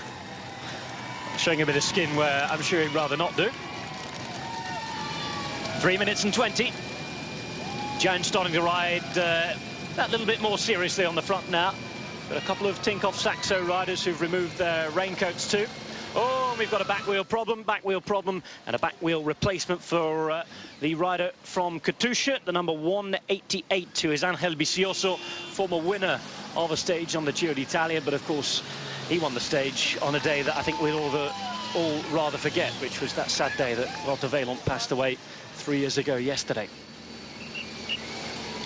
Be a nice day if Tyler Farrar could win the stage today. I'm sure he'd be motivated to do that. Remember his good friend. In the meantime, this is the front of the race.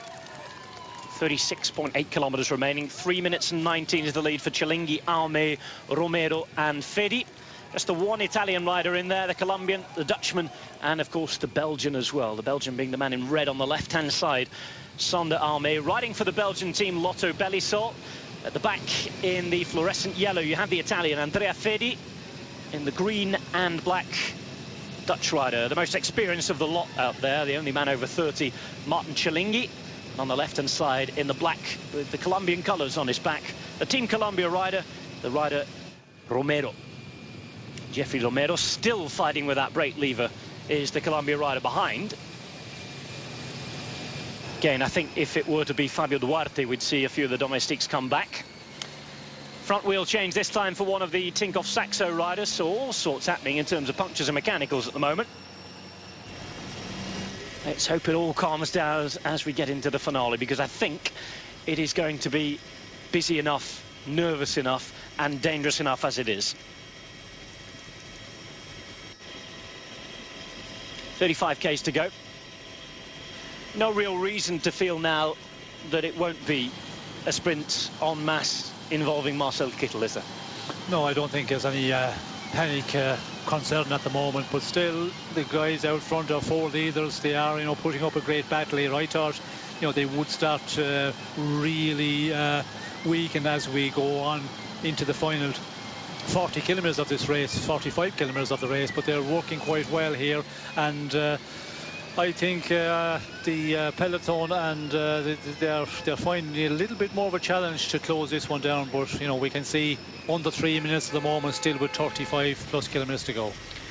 Well, Martin Cilingi's still out there in front. He would like to take another 3 points in the final climb of the day, the final fourth category climb in the day at Knocknaguilla. That comes with 23.6 kilometers to go. So just over 10 kilometers before we get there. Cilingi, the man at the front, representing the Netherlands. Of course, he took the 3 points for going over the first climb of the day at Cushendol Road.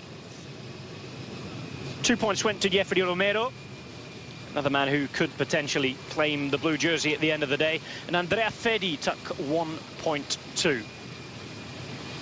So Cilingi and Romero are the men we expect to really fight it out here on this final climb. And as we saw the first one contested, we certainly expect the same at the second climb of the day, Sean. Yes, I think we will see it contested hotly here, because you know, when you look at the way they went for the first one, it will continue here. And of course, you know, the guys who are up there already, who've got some points, they will be trying to capitalise on that and build on it. And there's a jersey at the end of the day, and that's so important for the rider and for the team. Well, a team like Belkin as well, WorldTour team, who hasn't come with its full A team, let's say, and when they're really throwing everything at a Grand Tour. Wilco Kelderman's going to be a young man given the chance to lead the team. They've got quite a few riders for the intermediate stages in the flat as well. No real big sprinter, of course. Jetse Bol is a fast man, but not sure he can quite mix it with the big boys. Cilingi grabbing a jersey here would be something from the race nice and early on for the sponsors. Yes, well, it would be always a bonus, and if you can take a jersey, maybe hold on to it for a number of days. It's always, you know, great publicity, because we will see them on the podium at the end here, and it just secures a bit of exposure for the team. And as we talked about earlier, when you get something out of the race in the earlier part, well then, you know, it takes the pressure off a bit, and that's always good for the riders, because sometimes we see the team, they perform a bit better when the director is not as nervous at the start of each stage. They want to be treated a little nicer instead of being shouted at every day. This is where we are on our way in to Belfast. 185 kilometers ridden. Giants on Orica Green Edge, still the same men at the front. First glimpse of one of the Garmin jerseys today. As you could understand, I'm sure, they've been very, very well hidden after that awful day yesterday.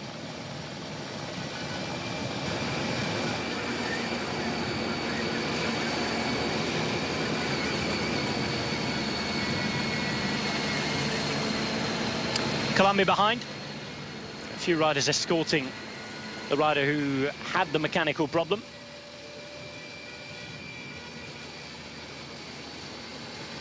And all the domestics who have been doing that jacket and bottle and food running, making sure they're out the way and having done the job. There's Ramon Carretero, only representative of Panama in this race. Riding today for Francesco Chicchi, who's got so much experience. He's ridden with Quick Step for such a long time as well. Now with Neri Sottoli.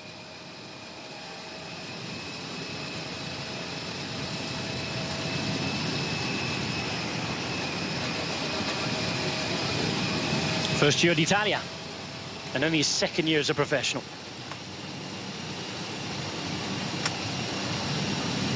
Well, that gap has gone down rather quickly now. 2 minutes and 23, Sean. Just suggests that there's been a waking up of everybody behind. Yes, I think possibly wake up, certainly. I think the peloton is upping the pace all the time, and out front, as you get closer and getting, you know, closer to 30 kilometers to go, they've been out there for a long, long time. It's normal that they're starting to, you know, feel the pressure here, and the four leaders, I think, you know, are starting to suffer now. And the average race speed has gone significantly up. 41 kilometers per hour now, the average. Of course, you look at the time schedules today, and 41 is about the medium average time that we expected them to come in today. It's not been a fast nor a slow day. No, and I think we also have to, you know, always take into the calculation the wet roads. That is always going to slow down the average, because you have to knock off your pace a lot of the time going through the villages, where in the dry conditions, you know, they would just go full gas through all those towns, all those villages, and that has been not the case today, because they have had wet roads right from the start. Well, if you think the weather's bad today, you should see some pictures floating around on social network of Passo Gavia today. Several meters of snow still up there in the Dolomites, and we cross our fingers that by the time we get there at the end of the month, something has melted. If not, the snow ploughs have done a good job. Yes, and I think the riders will be hoping that it will get better as we go on this race, because starting out the first days here, they certainly don't want to go on in these conditions.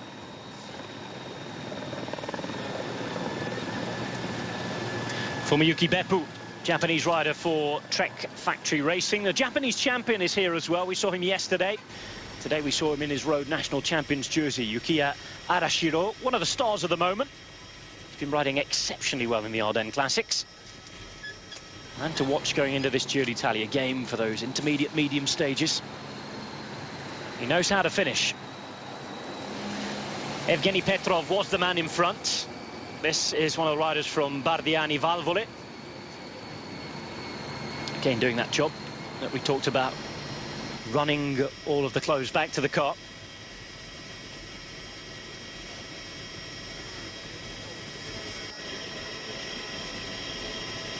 .31 kilometers. And the composition of the peloton on that aerial shot just starting to change. You're seeing blocks of riders starting to form, Sean, in their different colours. Yes, and we can also see the riders now because they've taken out the raincoats, taken off the raincoats, so we can see the jerseys of each block of riders, and they are forming the 3, 4, 5 riders together, and we will see more and more of that. And it's the general classification men, they will be looked after by a number of riders. Also for the sprint here, we will see that working, where they will be taking their sprinter and keep them in a good position as we get closer to the finish. This is the finish live as we look at it. As we said, wet roads, and those sponsors advertisements are pretty wet when you come across the line as well. Yes, let's hope that it's all safe. Yes, and we've seen in the past in Giro where there have been some big spills because of the advertisement here. Hopefully that it'll dry off before the finish. That's what we need here to make it a bit safer. And it's just 5 minutes we have a very bright sunshine, then it just gets clouds over, it darkens again, so it's just changing so much all the time here. And it doesn't look like that we're going to get real good conditions where it's going to dry out totally for the finish. Well, 10 kilometres to go before the bar closes. Brent Buchwalter, who actually went down in a training crash yesterday, thankfully he was okay to start the team time trial and race very, very well in the end. He went down in the morning during the time that all the teams were allowed to have a look. There's Dario Cataldo at the back for Sky as well, number 191. Interesting that Movistar now come right to the front here, Sean, as well. They want to look after Nairo Quintana, but you'd expect Fran Ventoso to get a free card to have a go at this one today. Yes, well, it's going to be an interesting one today. Who is going to, be really up there? But yeah, we can see the advantages, coming down quickly now. It was hanging out there quite well for a long time, but coming to 2 minutes now, it's still with 29.4 kilometers to go. The pace is being upped all the time, and it's amazing the peloton, the way they can close down the guys in the end. They hold on quite well, and then at a moment it just seems to melt down so quickly, and that is the case at the moment for the breakaway. This advantage is coming down very rapidly. Work to be done for Katusha.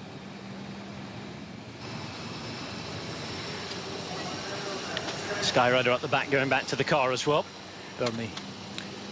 We were talking to Bernie, we mentioned him early on. He was well dressed up for the weather. We were talking about Domestiques. He is a rider who's had the chance to ride for himself during his career, but you're talking of Domestiques, he really is of the deluxe caliber, certainly on the flat, isn't he? Yes, well, he's a super domestique. Also, he's the one who, experience. He has got all of that, and we've, seen him so many times. He's the one, when they are controlling situation, he takes the role of captain de route and gives the orders, and tells the riders how fast they need to ride, or if they need to slow down a bit. We've seen that so many times, and he's a rider as well. He's had some great performances and stuff in the classics. Just that little bit off of winning a big one. He was there close a number of times, but just that little bit off the pace to pull off a big one in his career. Still got time. Of course, every spring he'll have a go, and he'll keep going. You mentioned domestics. We had a bit of chat about how valuable they are. Again, for people perhaps tuning in for the first time to Grand Tour racing, you talked there about the capitaine de route, the road captain, the man who gives the orders out. What is his role within a team, and is he the most respected rider? Well, he is a very respected rider because, first of all, he's a good domestique. Then he's got the experience, and you know, when you get into a situation, maybe a race, for example, where you haven't got the earpieces, that's where they're so important. Now, in this race, they all have earpieces, so the directors... We're talking about races off the World Tour, for those of you, again, tuning in for the first time. The Europe Tour races, the Asia Tour races. Here on the Grand Tour, we have radios. Yes, and... you know, it's much more easy for the director sportif to relay information here to the riders, but outside of that, when they're, you know, doing the races without the radios, where they're not allowed, well then the captain de route is so important that he can make decisions.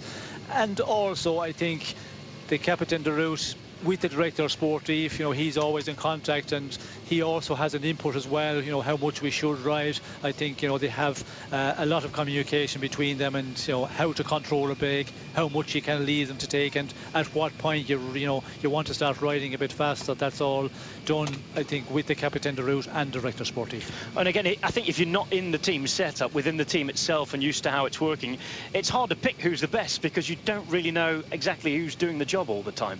Certainly from looking up from outside. Yes, well, if you haven't got a if you've got a team where you haven't got a captain de route, that is always a bit more difficult. But again, you know, depending on what race you're in, if you're in the race where you haven't got earpieces, well, that is a difficult one. And we have seen in the past most of those riders that started out their career with earpieces from the moment they were junior, and the UCI have changed that rule now, where they've taken out of juniors and they've taken out of some of the lower categorized races. But in the big races, the World Tour, the big classic races, they still have got the radio, so it's easy for the riders to get orders from their director sportif.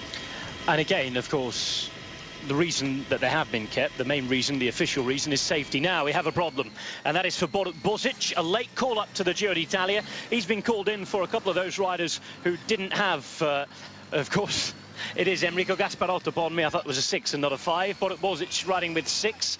Enrico Gasparotto there is the man who's had a back wheel change, but again, continue the point about Bozic, the Slovenian rider who's ridden all the way through the classics. Came back in. There's Gasparotto, by the way, signalling back to his car that he needed the change. But again, we touched briefly yesterday on those who were denied a visa. And of course, Astana having to make those 2 late changes, Bozic being one of those. Back to the breakaway, 1 minute and 44, 26.2 kilometres to go. And we're approaching the final categorised climb of the day, the second and final climb of the day.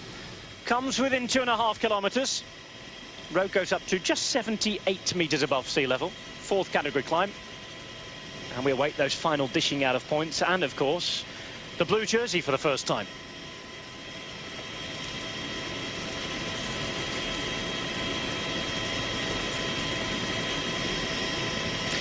.9 kilometres to go, approaching the final climb of the day at Knocknagill.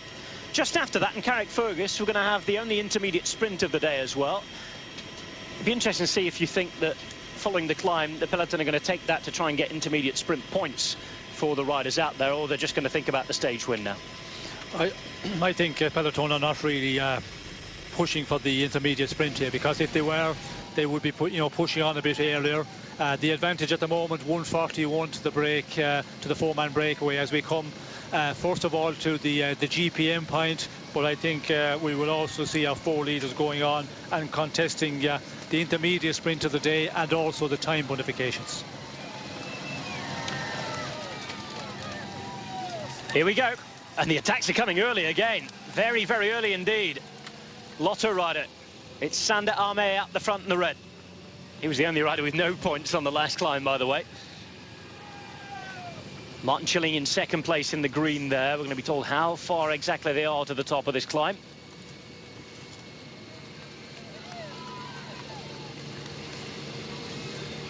Armé looks behind. 1.5 minutes is the gap. It's going down almost by the pedal stroke here.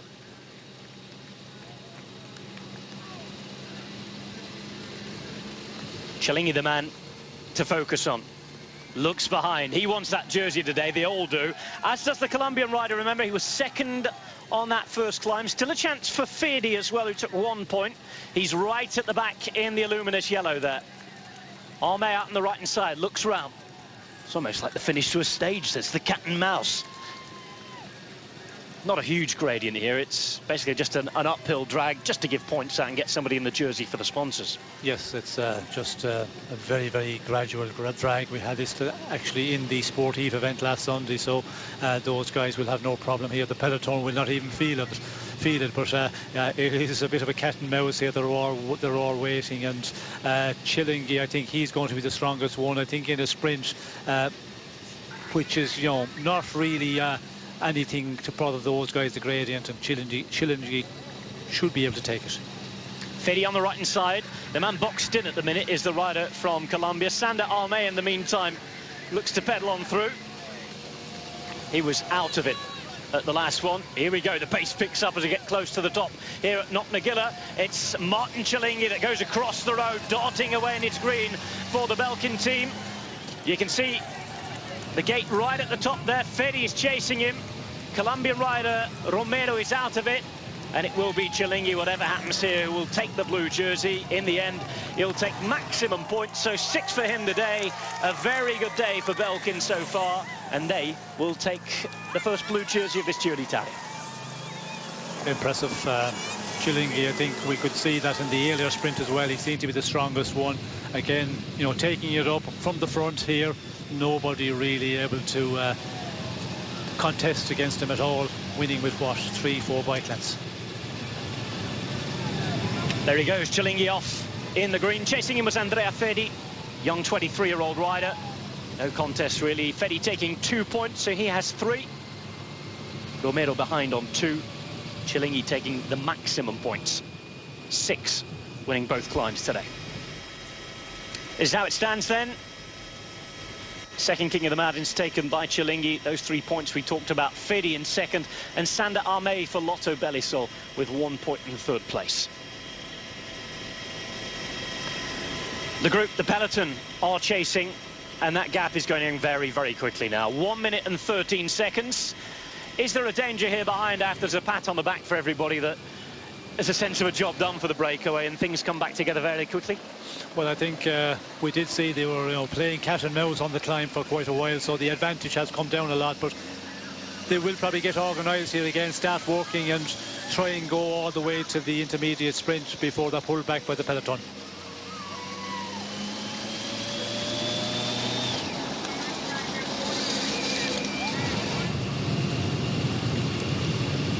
That's the group for coming over the line. Movistar riding hard. 1 minute and 10 seconds. Inside 23 kilometres. One reason to keep this going for the breakaway is the intermediate sprint at Carrickfergus. Maglia Azzurra, blue jersey, the first one will go to Martin Chillingy, as you can see from that graphic. Andrea Fede coming second for Neri Sottoli, so a chance for him perhaps to get in a break again in the next few days to get some more points on the board. But Belkin have taken something for the first time from this Giro d'Italia, and they will be very, very happy as a team. Didn't particularly shine yesterday in the team time trial. Not the worst time either. They were 1 minute and 1 second behind the time of Orica Greenedge. It's a little further back in the peloton. Megafauna Quick Steps, Wout Poels in 1:47.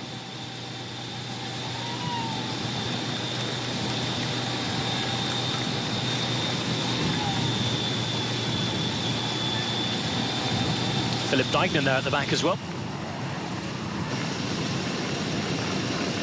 So as we suggested,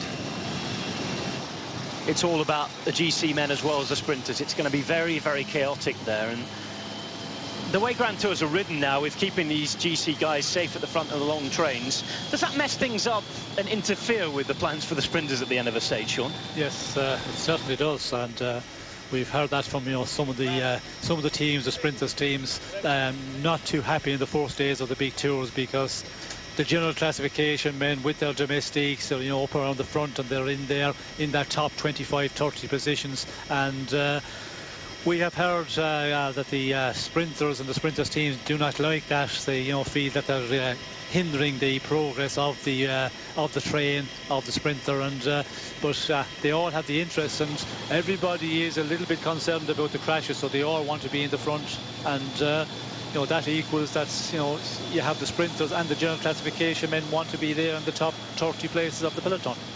Again, I think both points of view are particularly understandable depending on what your objectives are, but of course that's racing, isn't it? Well, that is racing, and it's perfectly normal that you have the general classification men want to stay out of danger, because if you go that place 50 plus places back and there is a crash and there's a split in the final kilometres, you can take 15, 20, 30 seconds very quickly, and that's a big loss in the earlier part of the first days of a race, and that is where they're always concerned in the first number of days. The general classification men are always concerned that they get caught up in the crashes, behind crashes, and they lose time to the other big favourites. Martin Cialinghi there in the green, second place. Tomorrow will be dressed in blue as the king of the mountains after stage 2 of the Giro d'Italia. "20 kilometres to go. Giro d'Italia stage 2 on the way in to Belfast."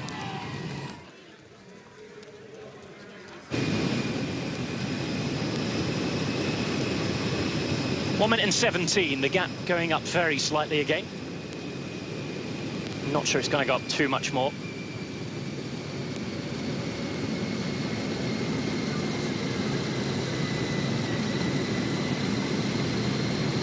Gap down at 1 minute 20 with 19.5 to go.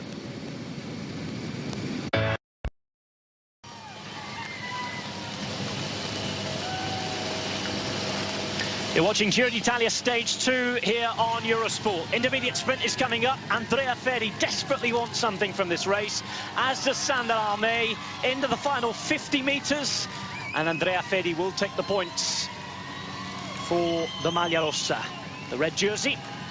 But of course, points available on the line here for the finish as well. But he's on his way. 21 stages of this Giro d'Italia, not to forget. And at some point, Neri Sottoli will be attempting to try and wear one of those jerseys on the podium. Sander Armé for Lotto. Again, we mentioned quite briefly their team makeup with Maxime Montfort looking to get what they can from this Giro. There's evidence of the fact that it isn't raining, thankfully, at the finish. Here on the roads, it certainly is. 16.6 Ks to go. 1 minute and 20 the gap. Oh, and we've had a mechanical problem. Mechanical problem for the rider from Neri Sottoli. Oh, and it's Francesco Chicchi.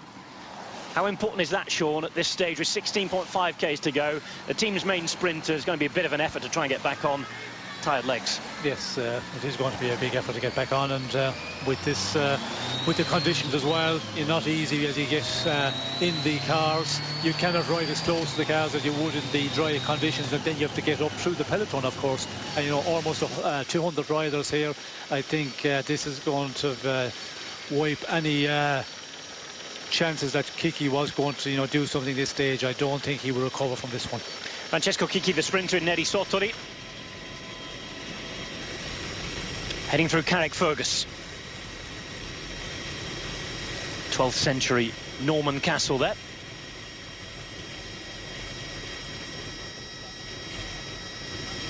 Next, passing through White Abbey, then into Belfast itself. We saw it yesterday, decked out in pink for the Giro d'Italia. It is an incredible effort. The road furniture begins to return. We've had straight coastal roads, and even when they haven't been straight, there hasn't been too much in the way. Everybody has to wake up here, Sean. Yes, certainly. Anybody is not woke up here, they will find themselves on the deck very quickly. As we can see here, the furniture is starting to appear, and the conditions are just horrible. Very wet roads, and we can see here at the finish line it's not raining, but it is getting very dark, and it looks like that it's going to be this conditions. If not raining down on top of them, the roads will certainly be wet. So hopefully we get through here in this first road stage without any major problems for anybody in the race. Elia Viviani's obviously feeling good. Cannondale begin to ride on the front. Ashley Dessert on the right-hand side as well. David Apolonio started to come back to form after a couple of years not really being in the mix at all. Could he be a man to watch? Former Sky sprinter. Yes, I think he is the one that he is going to try here. And in the earlier part of the race, you know, everybody is probably feeling quite good. All the sprinters are fresh here, so if you're a sprinter, you have to try. And of course, your director sportif is going to put a number of riders about you. And when you look at AG2 or Le Mondial, you know, they haven't got a real big guy for the overall classification. Pozzovivo, he will be there, so they can sacrifice a number of men, I think, here to try and get Apipono into the final and try and get him to contest the sprint. We mentioned him yesterday. How important could Patrick Gretsch be? We saw him riding at the front for Agio d'Auxerre there. He's been part of that great high road lead-out train. He's been part of the Argos Shimano success over the last few years. And here he is riding for Apollonia, who's already won this season. Emanuele Sella, in the meantime, going back to talk to the car. Another man who could be interesting in the mountains. I haven't really seen too much of him since he came back after being told to sit in the naughty chair for a while.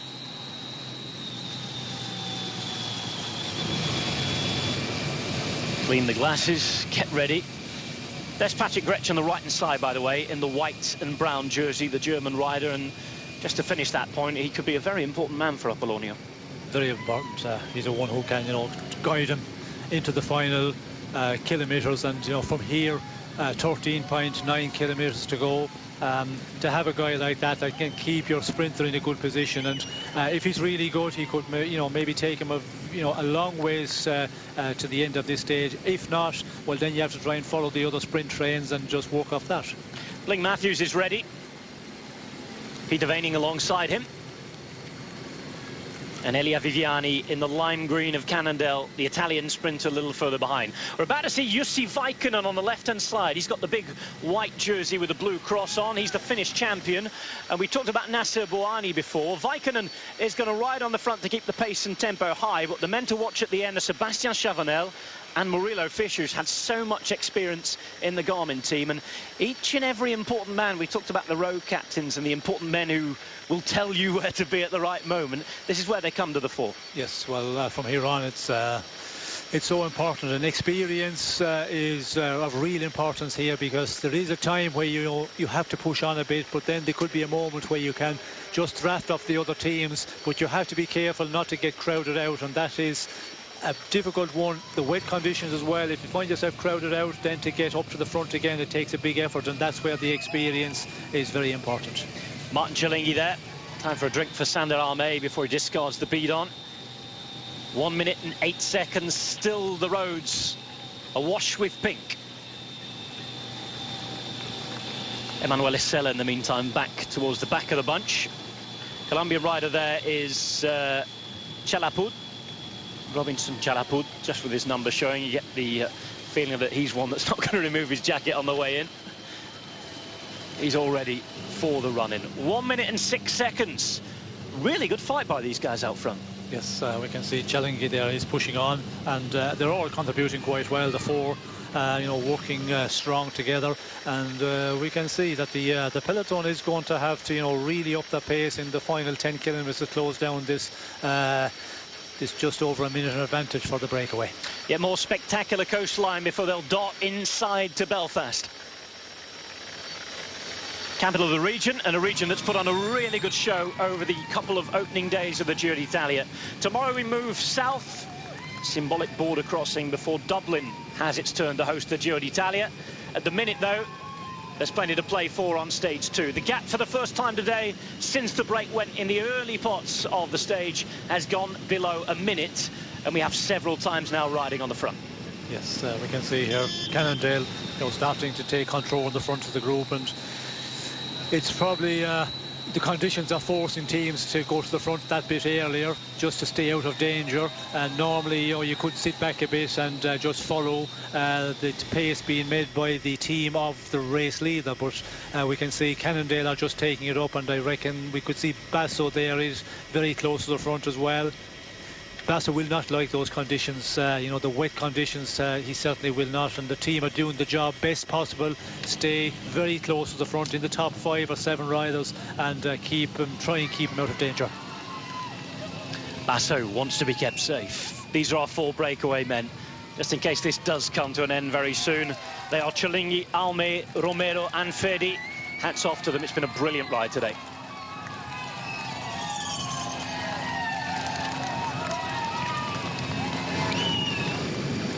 Orica Green Edge have controlled today's stage particularly well. 55 seconds now. They've had the Maglia Rosa. They've been riding for 5 hours and a minute, as you can see, and there are 10.5 kilometres to go on stage 2 of this Giro d'Italia. 97th edition of the race. 2014, we start in Ireland. We start in Belfast. We're about to have our first sprint finish. Sean Kelly with 10 Ks to go. Brakes still to be caught, but you don't really think there'll be too much of a problem, do you? No, I don't think they will have a problem in catching this. You know, it's still over 10 kilometres to go, and the bunch, you know, just can't close down that minute so quickly. It's not going to be a problem to catch the breakaway. The problem will be everybody is so nervous here. You can see it's just building on the front of the main peloton, and the street form is just starting to appear as well. And from experience, you know, when you're in there in the group, you know, you feel the butterflies a bit in your stomach here when you get this point, because of the road conditions, the wet conditions. Everybody is starting to get nervous here, and we can see so much movement on the front of the peloton. Well, the break went through the 10 kilometres to go banner, still with their gap intact, just under a minute at the moment. Cannondale riding wonderfully for Elia Viviani. And if they're committing so many men and so much manpower, he's got to be feeling good and confident that he can beat Kittel here. Well, it's probably they're playing two cards really. They're, you know, preparing the sprint for their sprinters within the Cannondale team, but also to keep even Basso out of difficulty. And I think that's a big part of what they're doing at the moment. We can see they're right in the front with Basso in tow. 46 seconds. Cannondale turn is also conversely helping to give Giant a ride to the finish, and they can take over when they please then, can't they? Well, it's playing into the hands of Giant. You know, they are still just following the pace being set by Cannondale, and when you have a situation like that, a team really pushing on, and that's something, you know, the team of the sprinters like Giant, Shimano, they will know. They'll be making the calculation. You know, still just 9.9 kilometres to go, just under it. They will be saying, well, you know, 45 seconds, we can close that down, it's not a problem. There's no need to panic, and just save their men for the very final kilometres. Jeffrey Romero has been dropped. The break is but 38 seconds.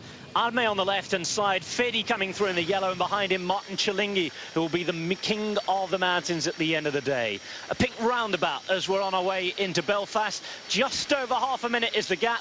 This is going to be very fast, very quick, and we hope very safe.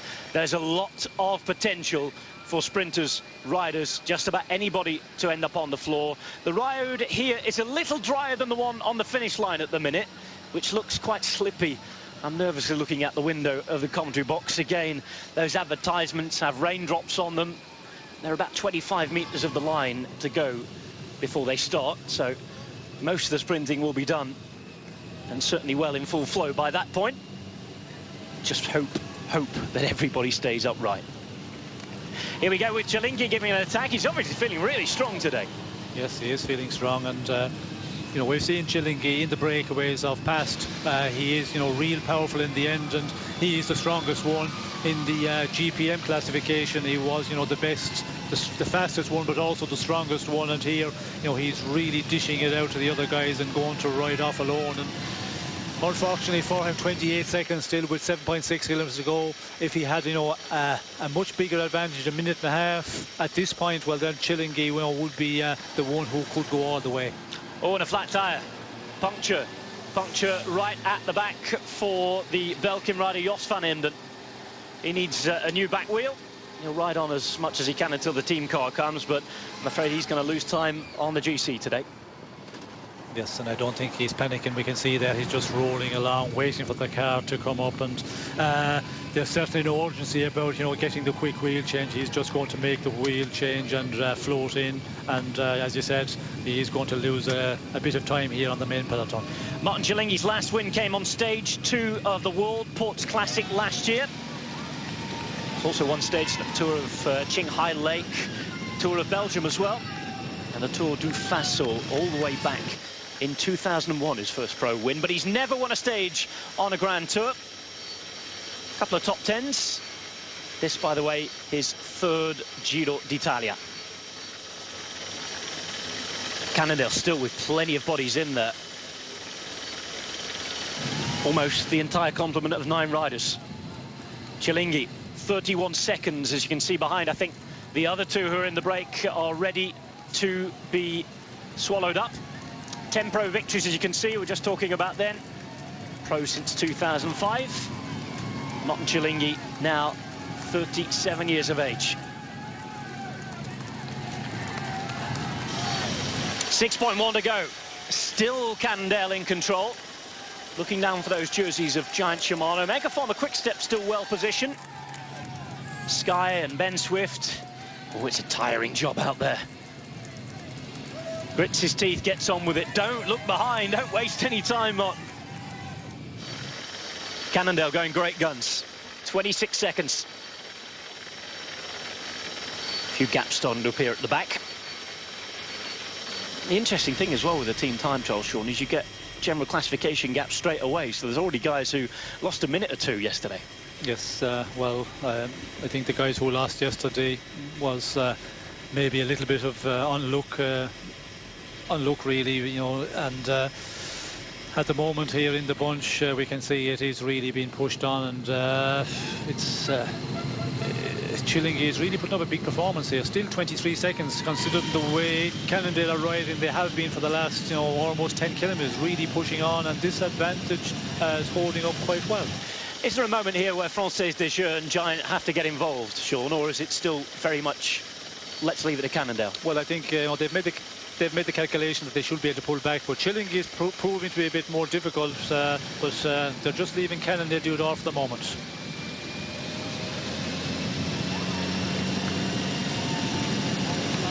Giant now coming up on the left-hand side as we looked at it then. They've got the white jerseys on the right-hand side. You can see the Dutch team. If you look on the left-hand side of this train of riders, you see the blue of Française des Jeux. They're riding for Nasser Bouhanni. The green of Cannondale, the Italian team with the American sponsor, riding for Elia Viviani.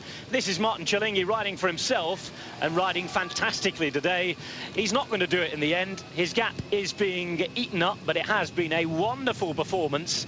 Over 200 kilometers ridden out there in the breakaway. Brilliant, absolutely brilliant for him, and he's going to end the day on the podium whatever happens. He will be the king of the mountains on this Giro d'Italia. Now then, other teams starting to get involved. Giant hit the front. Quite a few of their jerseys still yet to be shown. There'll be some riders picking up fines at the end of the day unless they roll up to see those numbers. Cannondale with their green machine train at the front, still riding for both Basso and Viviani. Sky getting involved as well. Of course, with the Grand Tour wins in France, with Brad Wiggins and Chris Froome, they're used to riding on the front as a train.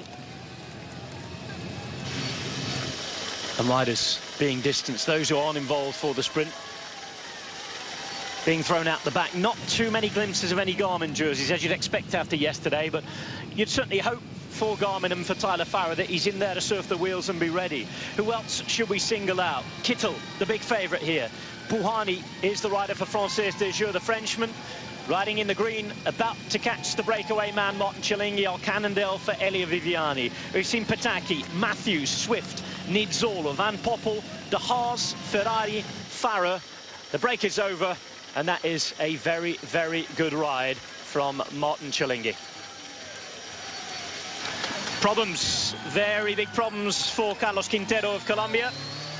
Just outside 3 kilometers to go.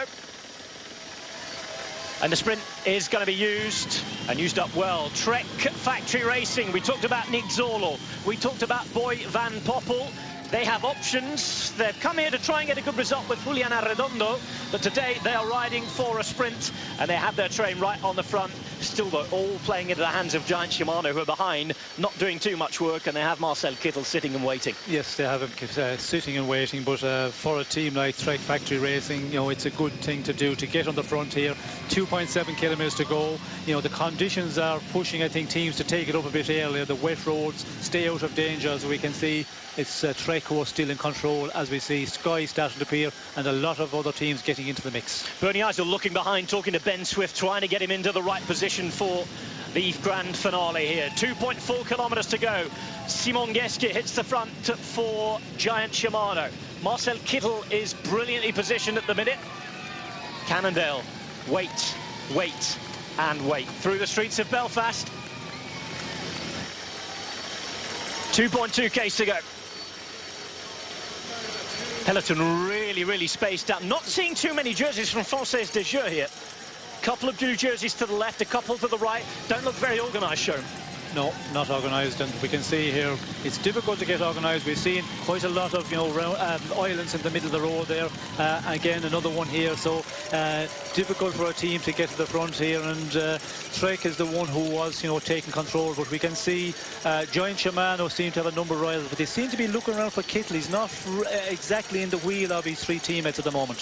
Astana as well, trying to get their DC men protected. Only 2 or 3 jerseys up towards the front. BMC with Ivan Santaromita, and here come Française des Jeux. Here comes Nasser Bouhanni, and finally they are well placed. Orica Green Edge back to the front as well. Everybody fighting for position. 1.4 kilometres to go. Giant on the right hand side. Marcel Kittel is there this time. He's on about, well, 10th wheel as we look at it from the air at the moment. Trek and their black jerseys once more getting caught up into the confusion. Giant hit the front then with 1.2 kilometres to go. Third wheel, we can see Marcel Kittel, and at the moment, Sean, favourites to do their thing. Yes, and as we can see, just coming to the final kilometre, in a really good position. 1 kilometre to go at the moment. Kittel in a real good position with 2 teammates, and we can see a third teammate appearing there, and this is where they have to keep control of the front end of the peloton. 800 metres to go becomes 700 very quickly. Orica Green Edge hitting the front. Giant, talking of keeping control, they've lost control. Française des Jeux up here as well. There's Edvald Boasson Hagen all on his own, the former Norwegian champion for Sky. Swift just behind him, and anybody who's nowhere near the front here is going to be in trouble. The big left-hand corner coming. 400 metres to go. Just hope, let's hope that everybody stays upright. Big moment here. Left hand, and then it's a final 350 metre sprint into the corner. Pace slows right down, and here they got to go. Orica Green Edge on the left-hand side, hoping to lead out Michael Matthews. Tyler Farrar is there in with it, but it's Kittel who's about to be left to go on the right-hand side. Trek Factory Racing as well with Nizzolo on the right. Real problem here, but it's Kittel who's going to go all the way. Kittel who takes it, didn't really have any competition. Slight worried moment, but nobody able to get behind him. And of course, Giant, after losing control slightly, very happy that their man finished the job, Sean. Yes, and finished very well. We could see Kittel there not really pushed at all. Bouhanni finishing second. Yes, Giant Shimano looked like they were starting to lose there, but Kittel, the experience as well, kept himself in a good position, and by far the strongest in the end. Well, Giacomo Nizzolo there, who was sprinting with him on the left-hand side. Kittel happy as he takes that first stage win of the Giro d'Italia for him. And Marcel Kittel is the winner of stage 2 of the Giro d'Italia. Congratulated by Michael Bling Matthews there. He'll still be happy after yesterday. Unable to really compete on the day, though. Thankfully, we had no crashes, which is what we didn't really want at all, Sean. Yes, and I was really scared the final corner, the way they were coming in. A lot of teams trying to, you know, battle and pushing for the position to lead into the final corner, but all got through safely. Kittel from Bouhanni with Nizzolo in 3rd place. Elia Viviani, who felt so strong in 4th. Good result from Ferrari, who didn't really have any help. Belletti up there, as was Swift, Matthews, Apollonia and Farah. A roll call of the big sprinters here. Good to see them involved in the finale, and when they took that final corner, great to see them all still. This was the danger moment. Yes, it was a danger moment, and we could see that they just knocked off the pace a little bit, because I think everybody was concerned about that final corner, and thank God that everybody got through safely. Well, thank heavens they did. Sprinting in, the overall look. Kittel hit the front there with about 150 metres to go. Perfectly timed, wasn't it? Yes, timing very well, and when he just decided to go for a sprint, you could see the way he just went past the rider and just pulled away from everybody else. And again, on the head-on shot, you see the big frame of him, and riders spread all over the road. Not always easy to judge exactly when he's made his move. From the overhead shot, we saw that it was really well timed by Marcel Kittel. Nizzolo on the right in the black, the Italian. Just behind Kittel in the white and black, the German, is the French rider, the former French champion, Nasser Bouhanni, who finished second. He shakes his head, but I think it was a decent result for him as well. Points on the board for the points jersey. Marcel Kittel, though, getting a big reward on the day. He is the man who takes stage 2 of this Giro d'Italia and reminds us which team did the work.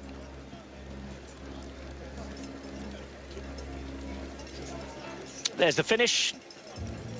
A couple of bike lengths from Buoni in the end. Nizzolo just getting the better of Elia Viviani a little closer. And you can see Swift and Ferrari there as well. Farah into the top 10. Not really competing for the final stage win, though. Average race speed 41.954, so a medium to quick day. A good day on the Giro d'Italia, despite the bad weather. Thankfully, it wasn't raining at the finish. We've had so much great support here in Northern Ireland. Tomorrow, we move to the Republic of Ireland and Dublin. He'll be hoping to repeat the feat. Today was the real danger. They braved the wind. They braved the rain.